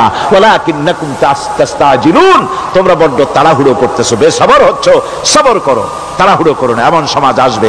রাসূলুল্লাহ এরকম একটা সমাজ গোটা পৃথিবীবাসীকে উপহার দিতে পেরেছিলেন না পারেন নাই? পেরেছিলেন কিনা? সেই কথাই আল্লাহ রাব্বুল আলামিনের কথার সঙ্গে বার মিলান। লাইসাল বিররা আন তুওয়াল্লু বুজুহাকুম কিবালাল মাশরিকি ওয়াল মাগরিব, পূর্ব পশ্চিমে কত মাথা ঘুরালে, চেহারা ঘুরালে এটাই কিন্তু তোমার পুণ্যবান হওয়ার জন্য, নেককার হওয়ার জন্য যথেষ্ট নয়, বরং যথেষ্ট হলো আল্লাহর প্রতি ঈমান আনো, কিতাবের প্রতি, পরকালের প্রতি, ফেরেশতার প্রতি, নবীদের পরে ঈমান আনো, আর আল্লাহর মহব্বতে, আল্লাহর প্রেমে উদ্বুদ্ধ হয়ে আর একটা বড় কাজ করো, সেটা হলো ওয়াতাল মালা আলা হুব্বিহি যাবিল কুরবা ওয়াল ইয়াতামা ওয়াল মাসাকিনা ওয়াবনাস সাবিল ওয়াস-সাইলিনা ওয়া ফির রিকাবি ওয়া কামাস সালাতা ওয়া আতাজ যাকাত ওয়াল মুফুনা বিআহদিহি إذا عاهدوا والصابرين في البأساء والضراء وحين البأس أولئك الذين صدقوا وأولئك هم المتقون।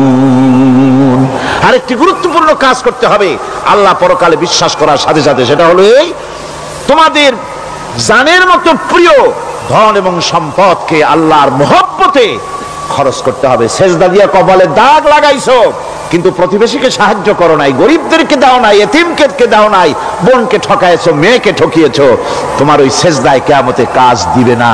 প্রকৃতপক্ষের নেককার পুণ্যবান হওয়ার জন্য গরিব জনসাধারণকে সহযোগিতা করতে হবে।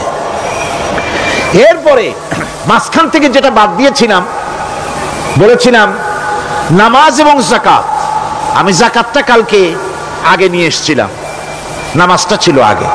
সেই নামাজটা যেহেতু আলাদা একটা বিষয় হবে আর যাকাতটা সাদকার সাথে সামঞ্জস্য আছে, সেই জন্য যাকাত আর সাদাকার কথাটা একসঙ্গে মিলাই বলেছিলাম। এখন শুরু করছি নামাজ। সালাত, সালাত এর আবিধানিক অর্থ হচ্ছে কোন জিনিসের দিকে মুখ ফিরানো। সালাতের অর্থ হচ্ছে নিকটবর্তী হওয়া, মুখ ঘুরানো, মুতাওয়াজ্জা হওয়া। ওই যে হযরত ইব্রাহিম আলাইহিস সালাম বলেছিলেন, ইন্নী ওয়াজ্জাহতু ওয়াজহিয়া লিল্লাযী ফাতারাস সামাওয়াতি ওয়াল আরদ। জানেন আপনারা? পড়েন, ইন্নী ওয়াজ্জাহতু ওয়াজহিয়া লিল্লাযী ফাতারাস সামাওয়াতি ওয়াল আরদা হানিফা ওয়া মা আনা মিনাল মুশরিকিন। নিশ্চয় আমার মুখ ঘুরায় দিলাম কার দিকে? যিনি আকাশ এবং জমিনের স্রষ্টা, সব কিছুর মালিক যিনি, তার দিকে আমি মুতাওয়াজ্জা হলাম। নামাজের অর্থই হচ্ছে মুতাওয়াজ্জা হওয়া, মুখ ঘুরিয়ে দেওয়া, চেহারা ঘুরিয়ে দেওয়া। আর নামাজের আরেক অর্থ হচ্ছে নিকটবর্তী থেকে আরো নিকটবর্তী হওয়া। আমরা কি নিকটবর্তী হতে চাই? না বুঝলে কবেন কি? নিকটবর্তী হইতে চাই কার? আল্লাহ। আমরা কি আল্লাহর নিকটবর্তী হতে চাই? আল্লাহ রাব্বুল আলামিন বলেন, নিকটবর্তী হতে হলে ওয়াসজুদ ওয়াকতারিব, সেজদা দাও আর সেজদার মাধ্যমে আমার নিকটবর্তী হয়ে যাও। সেজদা দিলেই আল্লাহর নিকটবর্তী হওয়া যায়। কোন সুবহানাল্লাহ। সাহাবী আল্লাহ নবীর সাহাবী প্রশ্ন করেছেন, নবীজি বান্দা কখন আল্লাহর নিকটবর্তী হয়ে যায়? নবীজি বলেছেন, বান্দা যখন সেজদা দেয় তখন আল্লাহর বান্দার মাঝে কোনো হিজাব থাকে না, একদম আল্লাহ পাকের নিকটবর্তী হয়ে যায় বান্দা যখন সেজদায় পড়ে যায়। সুতরাং নামাজ হচ্ছে নিকটবর্তী হওয়া, সালাত এটা হচ্ছে নিকটবর্তী হওয়া। নামাজ ফরজ হওয়ার কারণ হচ্ছে এই যে মানুষ আল্লাহর বান্দা বা গোলাম হিসেবে সৃষ্টি হয়েছে, তাই একমুখী হয়ে রবের বন্দিগি করা এটা হচ্ছে তার স্বাভাবিক একটা প্রকৃতি। আল্লাহ রাব্বুল আলামিন এই প্রকৃতির দাবি মিটাবার জন্যই নামাজের ব্যবস্থা করেছেন। মানুষের ফিতরত, মানুষের নেচার, মানুষের ফিতরত হচ্ছে এই যে কারো না কারো কাছে মাথা নত করা, হাত জোড় করা, মাথা নত করা, সার্বভৌমত্বের মালিক কাউকে মনে করা।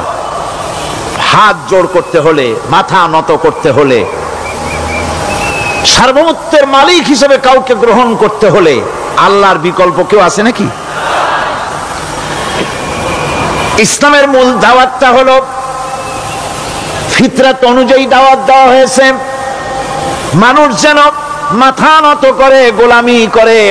এজন্য আল্লাহ রাব্বুল আলামিন বলেছেন যে আমি মানুষ এবং জিনকে সৃষ্টি করেছি, তার কারণটাই হলো মা খালাকতুল জিন্না ওয়াল ইনসা ইল্লা লিয়াবুদুন। মানুষ আর জিন জাতিকে সৃষ্টি করা হয়েছে ইবাদতের জন্য, গোলামির জন্য। ইবাদত আর গোলামি এটাই করতে হবে, গোলামি করতে হবে, দাসত্ব করতে হবে। আর এই দাসত্ব, আল্লাহর আনুগত্যই গোলামির দাওয়াত দিয়েছেন দুনিয়ার সব নবীরা। কোন নবী বলেন নাই যে আমার গোলামি করো, কেউ বলেছেন? বলেন জোরে, কেউ বলেছেন? আল্লাহ পাক বলেন ওয়ালাকাদ বা'আসনা ফি কুল্লি উম্মাতির রাসূলা আন ইবুদুল্লাহা ওয়াজতানিবুত তাগুত। প্রত্যেক জাতির জন্য আমি রাসূল প্রেরণ করেছি, তারা মানুষকে দাওয়াত দিয়েছেন এই কথা বলে যে এক আল্লাহর গোলামি করো, তিনি ছাড়া কোনো ইলাহ নাই, আইনদাতা নাই, বিধানদাতা নাই, তার গোলামি, তার সামনে মাথা নত করে দাও। আর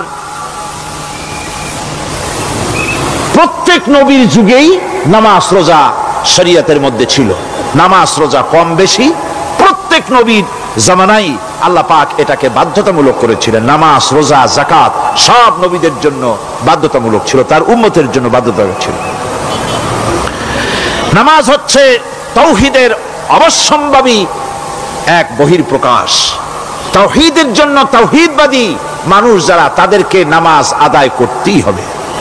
আকীদা বিশ্বাসের দিক থেকে তাওহীদ যদি হয় পুরা দ্বীনের মূল উৎস, তাহলে আমলের দিক থেকে নামাজ হচ্ছে পুরা দ্বীনের মূল ভিত্তি।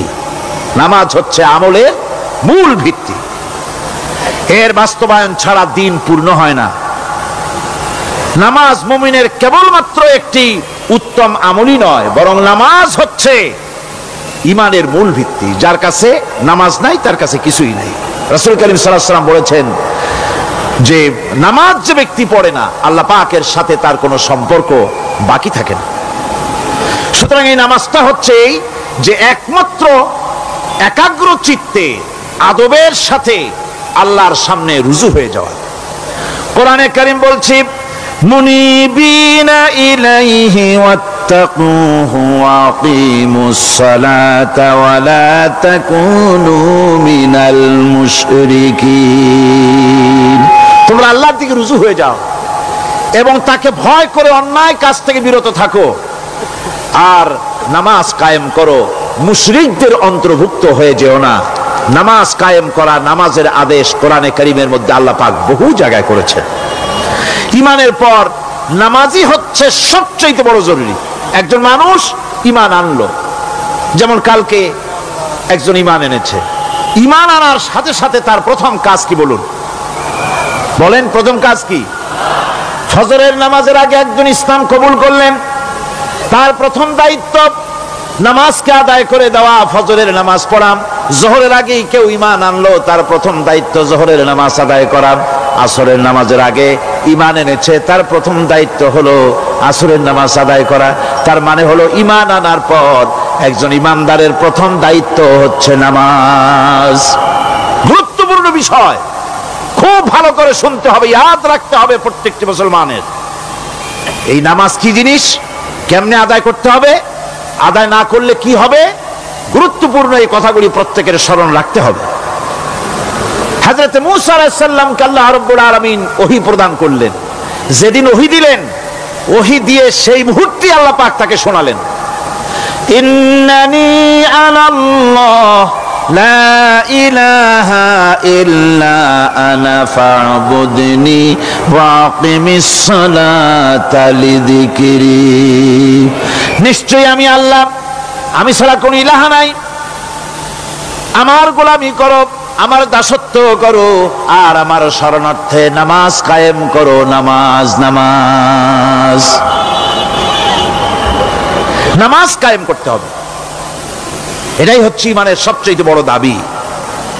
অন্যত্র আল্লাহ পাক বলছেন, কুল ইন্না হুদাল্লাহি হুয়াল হুদা ওয়া উমিরনা লিনুসলিমা লিরাব্বিল আলামিন।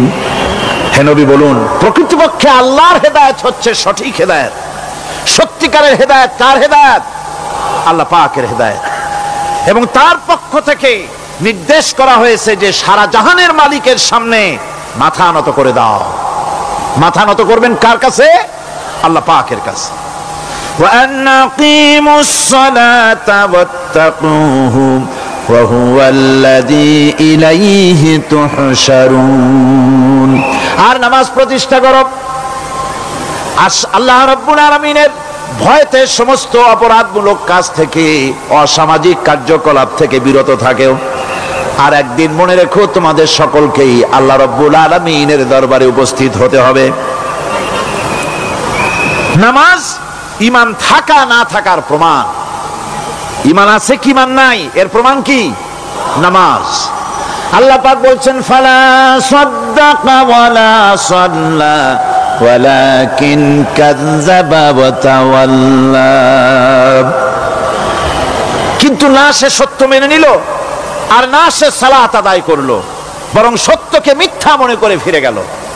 নামাজটাই হচ্ছে একজন মানুষের সে মুমিন না কাফের তা প্রমাণ করার জন্য, এটাই হচ্ছে মূল কথা। কিয়ামতের দিন মানুষ যে জাহান্নামে যাবে, জাহান্নামের জন্য, জাহান্নামে যে সব কারণে যাবে তার মধ্যে বড় কারণ, কালকে বলেছিলাম, দেখি মনে আছে নাকি, বড় কারণ কয়টা? কয়টা? আলহামদুলিল্লাহ মনে আছে। আল্লাহ রাব্বুল আলামিন বলেন, ইয়াতাসাআলুনা আনিল মুজরিমিন। কিয়ামতের দিন অপরাধীদেরকে জিজ্ঞেস করা হবে, মা সালাকাকুম ফি সাকার, জাহান্নামে কেন আসছো?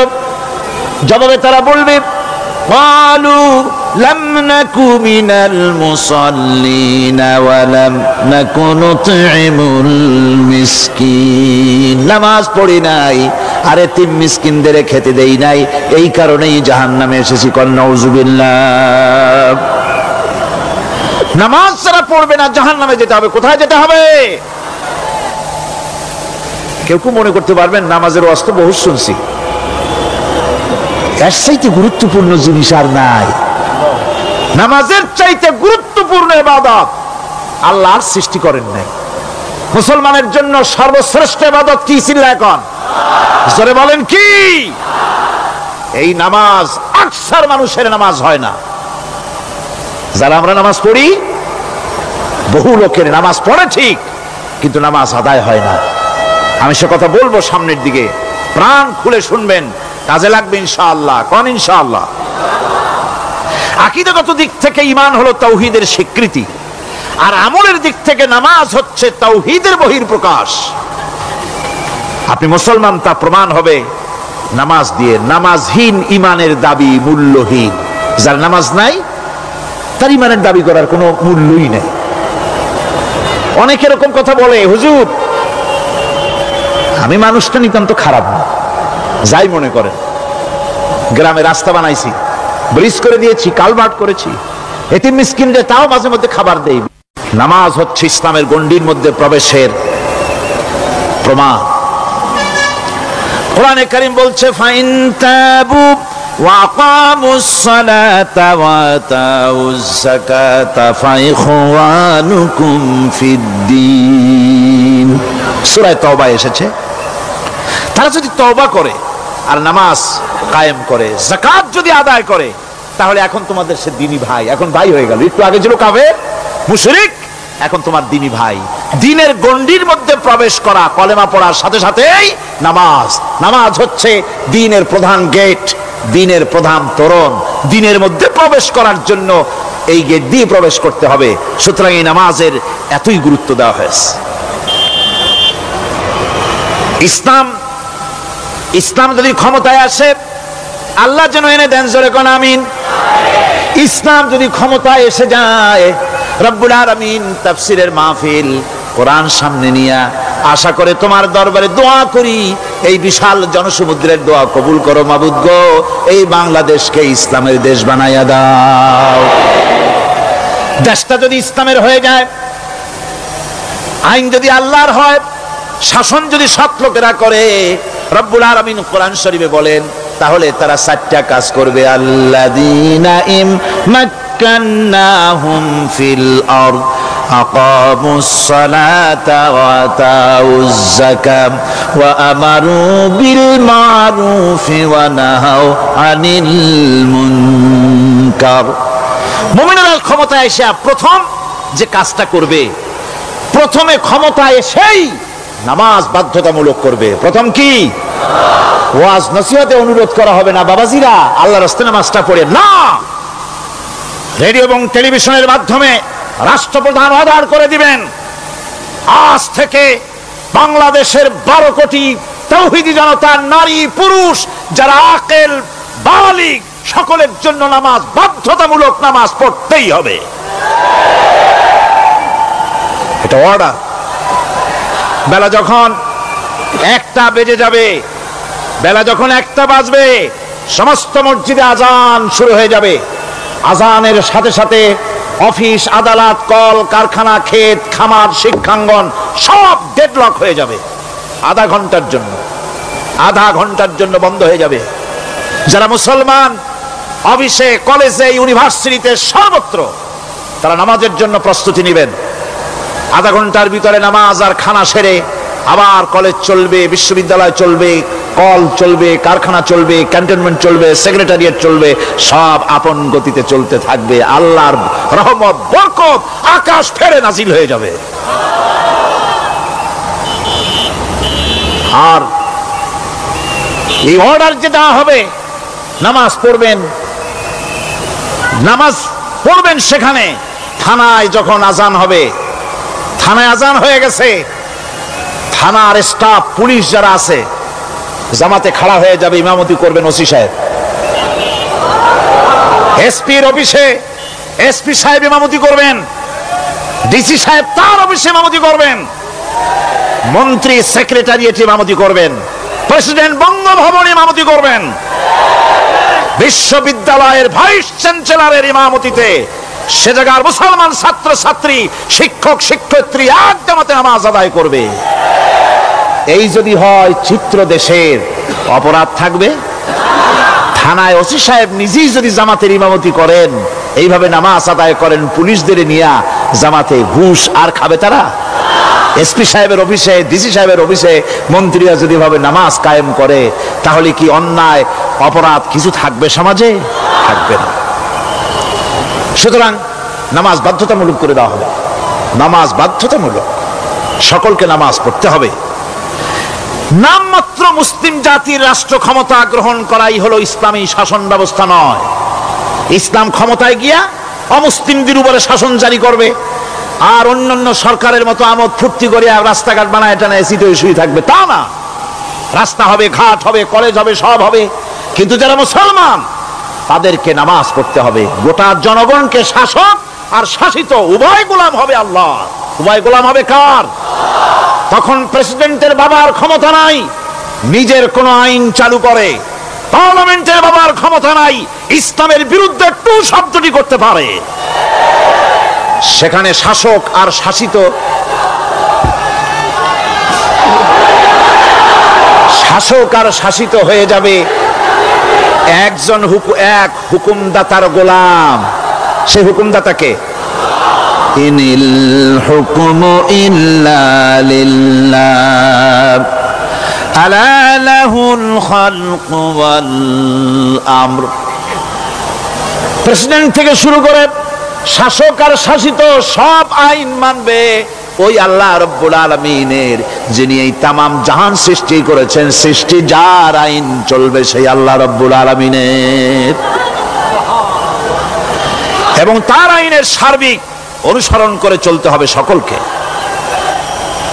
এক কথায় ইসলামী সরকারের সমস্ত ক্ষমতা ব্যয় হবে নামাজ কায়েম করা আর যাকাত আদায় করার ব্যাপারে। নামাজ যদি কায়েম হয়ে যায়, যাকাত যদি আদায় করা হয়, দুঃখ, দারিদ্র, কষ্ট কিছুই থাকবে না, বেকার সমস্যা থাকবে না। সমস্ত বেকারদেরকে চাকরি না পাওয়া পর্যন্ত বেকার ভাতা দেওয়া হবে। বুড়ো মানুষেরা যখন বুড়ো হয়ে যায়, ছেলের কাছে আদর নাই, বউর কাছে কদর নাই, আর ছেলে বউ বদদোয়া করতে থাকে, বুড়েরা মরে না কেন? আছেন আমাদের সমাজ। ইসলামী সরকার এলে পরে এই বৃদ্ধ মানুষদের ব্যবস্থা করা হবে। তাদের প্রতি এই ধরনের অসদাচরণ কেউ করতে সাহস পাবে না। সুতরাং নামাজ প্রতিষ্ঠা এবং যাকাত আদায় হলেই সমাজের অন্যায় অবিচার যা আছে তার 12 আনাই বিলুপ্ত হয়ে যাবে। কোন আলহামদুলিল্লাহ। তখন চাকরিতে প্রমোশন হবে নামাজের ভিত্তিতে। এখন প্রমোশন হয় কে কত ঘুষ খাইতে পারে, কে কত সরকারের দালালি করে বিবেকের বিরুদ্ধে বিরোধী দলকে বেশি করে পেটাতে পারে, এর উপরে ভিত্তি করে প্রমোশন হয়। ইসলামী সরকার যখন আসবে, ইসলামী সরকার যখন প্রতিষ্ঠিত হয়ে যাবে, তখন চাকরির প্রমোশন নির্ভর করবে তার সুন্দর চরিত্র আর নামাজের পাবন্দির উপরে ভিত্তি করে। সমাজে দুঃখ দুর্দশা থাকবে, যেরকম থাকবে থাকবে। আমার ভাইয়েরা, নামাজ হচ্ছে আল্লাহ রাব্বুল আলামিনের সাহায্য লাভের একমাত্র মাধ্যম। আল্লাহর কাছে যদি সাহায্য পেতে চাই তাহলে নামাজ লাগবে। লাগবে কি কোন? ولقد أخذ الله ميثاق بني إسرائيل وبعثنا منهم 12 نقيا وقال الله إني معكم لئن أقمتم الصلاة। আল্লাহ পাক বলেন, বনী ইসরাইলদের নিকট আমি ওয়াদা নিয়েছিলাম, তোমরা যদি মানুষদেরকে অসামাজিক কার্যকলাপ থেকে যদি তোমরা ফিরাইতে পারো, মানুষদেরকে অসামাজিক কার্যকলাপ থেকে তোমরা ফিরাবে। 12টা গোত্রের জন্য 12 জন নকিব নির্দিষ্ট করে দেওয়া হলো, তাদের দায়িত্ব দেওয়া হলো। মানুষদেরকে, সমাজের লোকদেরকে অন্যায় কাজ থেকে তারা ফিরাবে, ভালো ভালো কাজ করার জন্য তাদেরকে আদেশ করবে, অসামাজিক অধর্মীয় কাজ থেকে বাঁচাবার চেষ্টা করবে। এইটা যদি তোমরা করো তাহলে আমি তোমাদের সাথে আছি। শর্ত হলো একটা, তোমাদেরকে নামাজ কায়েম করতে হবে। নামাজ যদি কায়েম করো, আমার মদদ তোমাদের জন্য অবধারিত হবে। নামাজ প্রতিষ্ঠা করলেই আল্লাহর সাহায্য লাভ করা যায় জীবনের সকল ক্ষেত্রে। নামাজ হচ্ছে অপকর্মের প্রতিবন্ধক। নামাজ পড়লে অন্যায় কাজ থেকে বাঁচার পথ। অন্যায় থেকে বাঁচাই কিসে? নামাজ। আল্লাহ রাব্বুল আলামিন বলেন, উতলু মা উহিয়া ইলাইকা মিনাল কিতাবি ওয়াকিমিস সালাম ইন্নাস সালাতা তানহা আনিল ফাহশাই ওয়াল মুনকার। হে নবী, এই কিতাব তেলাওয়াত করো যা তোমার প্রতি অবতীর্ণ করা হয়েছে, এই কিতাব তেলাওয়াত করো আর নামাজকে প্রতিষ্ঠা করো। নিঃসন্দেহে নামাজ মানুষকে পাপাচার থেকে বাঁচায়া দেয়। অশ্লীলতা, পাপাচার থেকে মানুষকে বাঁচায় কে? জোরে চিল্লায় কোন কে? নামাজ। এই নামাজ মানুষকে অন্যায় কাজ থেকে বাঁচায় দেয়। নামাজ যে মানুষকে অন্যায় কাজ থেকে বাঁচায়, কেমনে বাঁচায়? আমরা যে নামাজ পড়ি এই নামাজে তো আমাদেরকে অন্যায় কাজ থেকে বাঁচাইতে পারে না। নামাজি বহুত মানুষ আছে অন্যায় করে, করে কিনা কোন না করে না করে, নামাজি অথচ অন্যায় করে। আর আল্লাহ বলছেন নামাজিকে, নামাজ তাকে অশ্লীলতা থেকে ফিরায়। তাহলে কথা কারটা ঠিক? আল্লাহটা। জোরে বলেন কারটা ঠিক? অবশ্যই আমার আল্লাহর কথা হক। আমি ভুল করতেছি, আমি যেন কোথাও ভুল করতেছি, সামথিং ইজ রং, কোথাও যেন আমরা ভুল করে বসতেছি। সেই ভুলটা কি আমরা আবিষ্কার করতে চেষ্টা করবো ইনশাআল্লাহ। প্রথম যে কথাটা সেটা হচ্ছে এই যে আমরা যা নামাজে পড়ি আমরা তা বুঝি না। কথা ঠিক কিনা? আমি যদি এখন প্রশ্ন করি সামি আল্লাহু লিমান হামিদা অর্থ কি কোন, ফার্স্ট ডিভিশনে কয়েকটা লেটার নিয়ে ফেল করবেন এরকম লোক আছেন না নাই? সুবহান রাব্বিয়াল আলা অর্থ কি জানি না, সুবহান রাব্বিয়াল আযীমের অর্থ কি জানি না, দোয়া কুনুত অর্থ কি জানি না, তাশাহুদ অর্থ কি জানি না, সূরা ফাতিহার অর্থ কি জানি না। এমন কি উযুর মধ্যে কয়টা ফরজ তাও অনেকের জানা নাই। কথা কি বেশি বললাম না ঠিক বলছি? একজনে জিজ্ঞেস করলো, মিয়া উযুতে কয় ফরজ? কয় হুজুর কি মনে করেন এটা বুঝি জানি না, এটা তো সাধারণ ব্যাপার, বলেন না কয় ফরজ? কয় উযুতে তো 17 ফরজ। কি কি? কয় হাত ধোয়া, পাও ধোয়া, মুখ ধোয়া, নাক ধোয়া, চোখ ধোয়া, জিহ্বা ধোয়া, মাথা ধোয়া। বলতে বলতে গুনে দেখা গেল প্রায় 19টার মতো বলছে। বলা হলো মিয়া বললেন আপনি উযুতে ফরজ 17টা, কইলেন আপনি 19টা। কয় হুজুর জানি আরো, বলি না আপনাদের ভয়তে। উযু জানে না, নামাজ জানে না, তাকেই নামাজ কেমনে ফিরাবে অন্যায় কাজ থেকে? কথা বুঝতে পেরেছেন? নামাজে কি পড়ি? নামাজে দাঁড়ায় গেলাম, আল্লাহু আকবার অর্থ কি? চিল্লায় কন্না আল্লাহু আকবার। এরকম না, মুসলমানের মতো গলা ছেড়ে দিয়ে চিৎকার দিয়ে বলেন আল্লাহু আকবার। এই আল্লাহু আকবার, আল্লাহ সর্বশ্রেষ্ঠ, তার চাইতে বড় আর কেউ নাই। এই কথা দিনরাত 24 ঘন্টার ভিতরে শত শতবার বলি, একবার দুইবার না, শত শতবার বলি আল্লাহ সর্বশ্রেষ্ঠ। এই কথা বলার পরেও মনের মধ্যে অন্য কেউ বড় হয়, আল্লাহর বড়ত্ব যেভাবে মুখ দিয়া বলি ওইভাবে কার্যত পালন করি না। নামাজে আল্লাহু আকবার বললাম, এরপরে সানা পড়লাম, তারপরে সূরা ফাতিহা পড়লাম। সূরা ফাতিহার ভিতরে যে সমস্ত কথাগুলি বললাম সেই কথাগুলি বুঝি না, কি বলেছি তাও জানি না। এরপরে সুবহান রাব্বিয়াল আলা বলেছি, সুবহান রাব্বিয়াল আযীম বলেছি, সামি আল্লাহু লিমান হামিদা বলেছি, অর্থ কি জানি না। আল্লাহ তা শুনতে পান, যে ব্যক্তি আল্লাহর প্রশংসা করেন তিনি তা শুনতে পান। নামাজের মধ্যে আইডিয়া দেওয়া হচ্ছে তুমি যে আল্লাহর জন্য নামাজ পড়তেছো, প্রশংসা করতেছো, এটা এমন নয় যে আল্লাহ পাক দেখছেন না বা শুনতেছেন না। তুমি যা বলতেছো, প্রশংসা করতেছো, আল্লাহ পাক তা শুনতে পাচ্ছেন। সামি আল্লাহু লিমান হামিদা, সুবহান রাব্বিয়াল আলা, আমি মহান সর্বশ্রেষ্ঠ আল্লাহ রাব্বুল আলামিনের পবিত্রতা ঘোষণা করছি, আমি তার প্রশংসা করছি। সূরা ফাতিহার কি আমরা বলি আপনারা ব্যাখ্যা দেখে বুঝে নিয়েন, সেগুলি আমি এখানে বলে বাকি কথা সব শেষ করতে পারবো না। এরপরে আমরা নামাজের মধ্যে দোয়া কুনুত পড়ি। সেই দোয়া কুনুতে যে কি ওয়াদাটা করি, অন্তত আমার তো মনে হয় সাধারণ মানুষের মধ্যে 99.9 লোকেরা জানে না দোয়া কুনুতে কি পড়ে, অর্থ বোঝে না।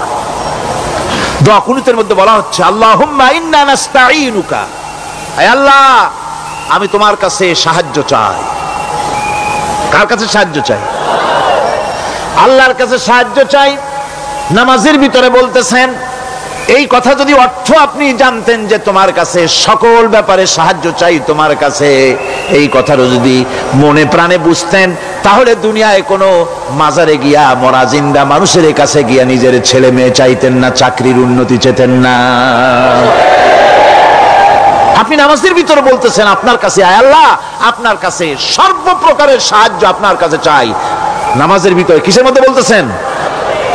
বিশ্বাস যদি করতেন, যদি বুঝতেন তাহলে যত বড় পীর আসুক দেশ থেকে আর বিদেশ থেকে, সন্তান চাওয়ার জন্য পাগল হয়ে পায়ের উপরে পড়ে থাকতেন না, আল্লাহর কাছেই চাইতেন। কার কাছে চাইতেন?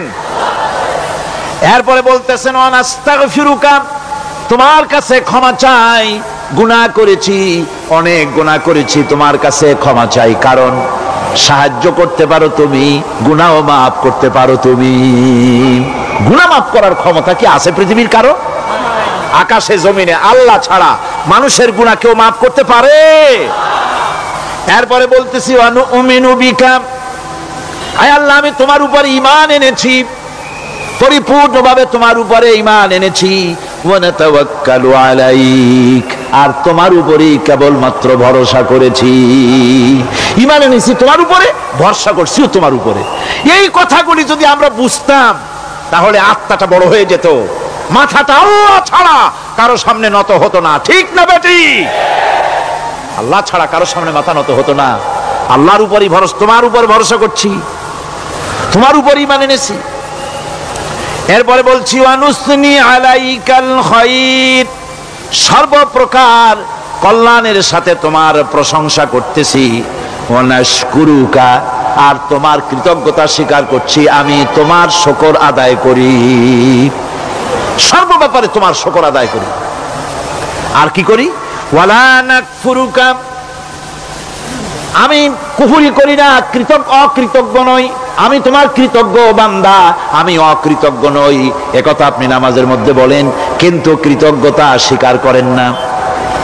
আল্লাহ যে ছেলে দিয়েছে শুকর আদায় করেন না, আল্লাহ যে সুন্দরী বউ বা ভালো বউ দিয়েছেন শুকর আদায় করেন না, আল্লাহ সন্তান দিয়েছে শুকর আদায় করে না, আল্লাহ রাব্বুল আলামিন চাকরি দিয়েছেন, বাড়ি দিয়েছেন, জায়গা দিয়েছেন, জমিন দিয়েছেন, যৌবন দিয়েছেন, স্বাস্থ্য দিয়েছেন, শুকর আদায় করে না। আল্লাহ পাক বলেন বান্দারে যে অবস্থায় থাকো শুকর আদায় করো। লা ইন শাকারতুম লাযীদান্নাকুম ওয়া লা ইন কাফারতুম ইন্না আযাবী লাশাদীদ। আমার নিয়ামতের শুকর যদি আদায় করো আমি বেশি করে বাড়ায় দেব, আর যদি শুকর আদায় না করো তাহলে মস্ত বড় শাস্তি রেখে দিয়েছি।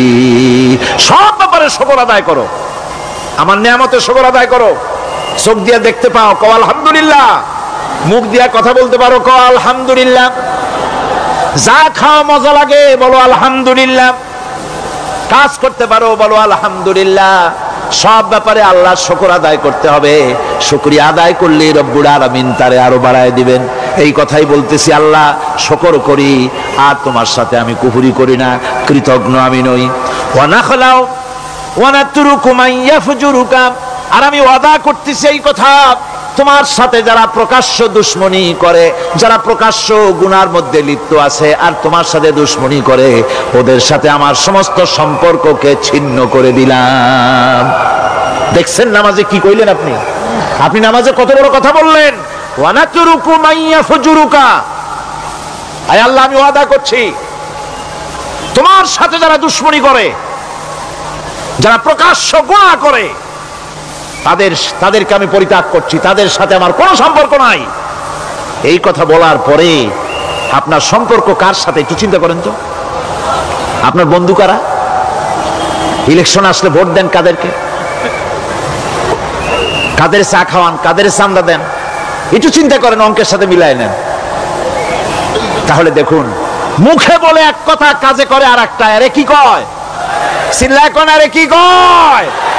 আর এই মুনাফিকি করতেছেন কার সাথে? আল্লাহর সাথে। নাউযুবিল্লাহ। নামাজে কি পড়েন সেটা যদি জানতেন, অবশ্যই আল্লাহ রাব্বুল আলামিনের কথা কার্যকরী হয়ে যেত। ইন্নাস সালাতা তানহা আনিল ফাহশাই ওয়াল মুনকার, নামাজ মানুষকে পাপের কাজ, অশ্লীলতা থেকে ফিরাতে পারে। আল্লাহ ইন্না বসায়ছেন, নিশ্চয়ই, বেশক, অবশ্যই নামাজ পাপ থেকে ফিরাবে। কিন্তু কেমনে ফিরাবে নামাজ তো বুঝি না। নামাজ তো বুঝি না, খালি সেজদা দেয় জনমের মতো। আর সেজদা কি? নামাজে যদি দেখে ইমাম দেরি করতেছে, আত্তাহিয়াত পড়তে দেরি হয়ে যাচ্ছে, পিছন থেকে সিগন্যাল মারে, ঠিক কিনা? বেয়াদব, বেয়াদব। তোমার নামাজ, তোমার আত্তাহিয়াত আগে শেষ হয়েছে, তাতে কি হয়েছে? চুপ করে বসে থাকো। ইমামকে কাশি দিয়া সতর্ক করার অধিকার তোমার নাই। যদি ইমামকে সতর্ক করার জন্য কাশি দিয়ে থাকো, তোমার নামাজ ফাসেদ হয়ে যাবে। এটা ফাজলামি করার জায়গা না, এটা নামাজ। এর নাম কি? ধীরে সুস্থে নামাজ পড়তে হবে। অনেকে মসজিদটালে মনে করে জেলখানা, ঢুকতে যত দেরি, বেরোতে পারলে যেন বাসে যান ছটফট করে। সিনেমার মধ্যে গিয়ে ঘন্টার পর ঘন্টা বসে থাকে, খারাপ লাগে না?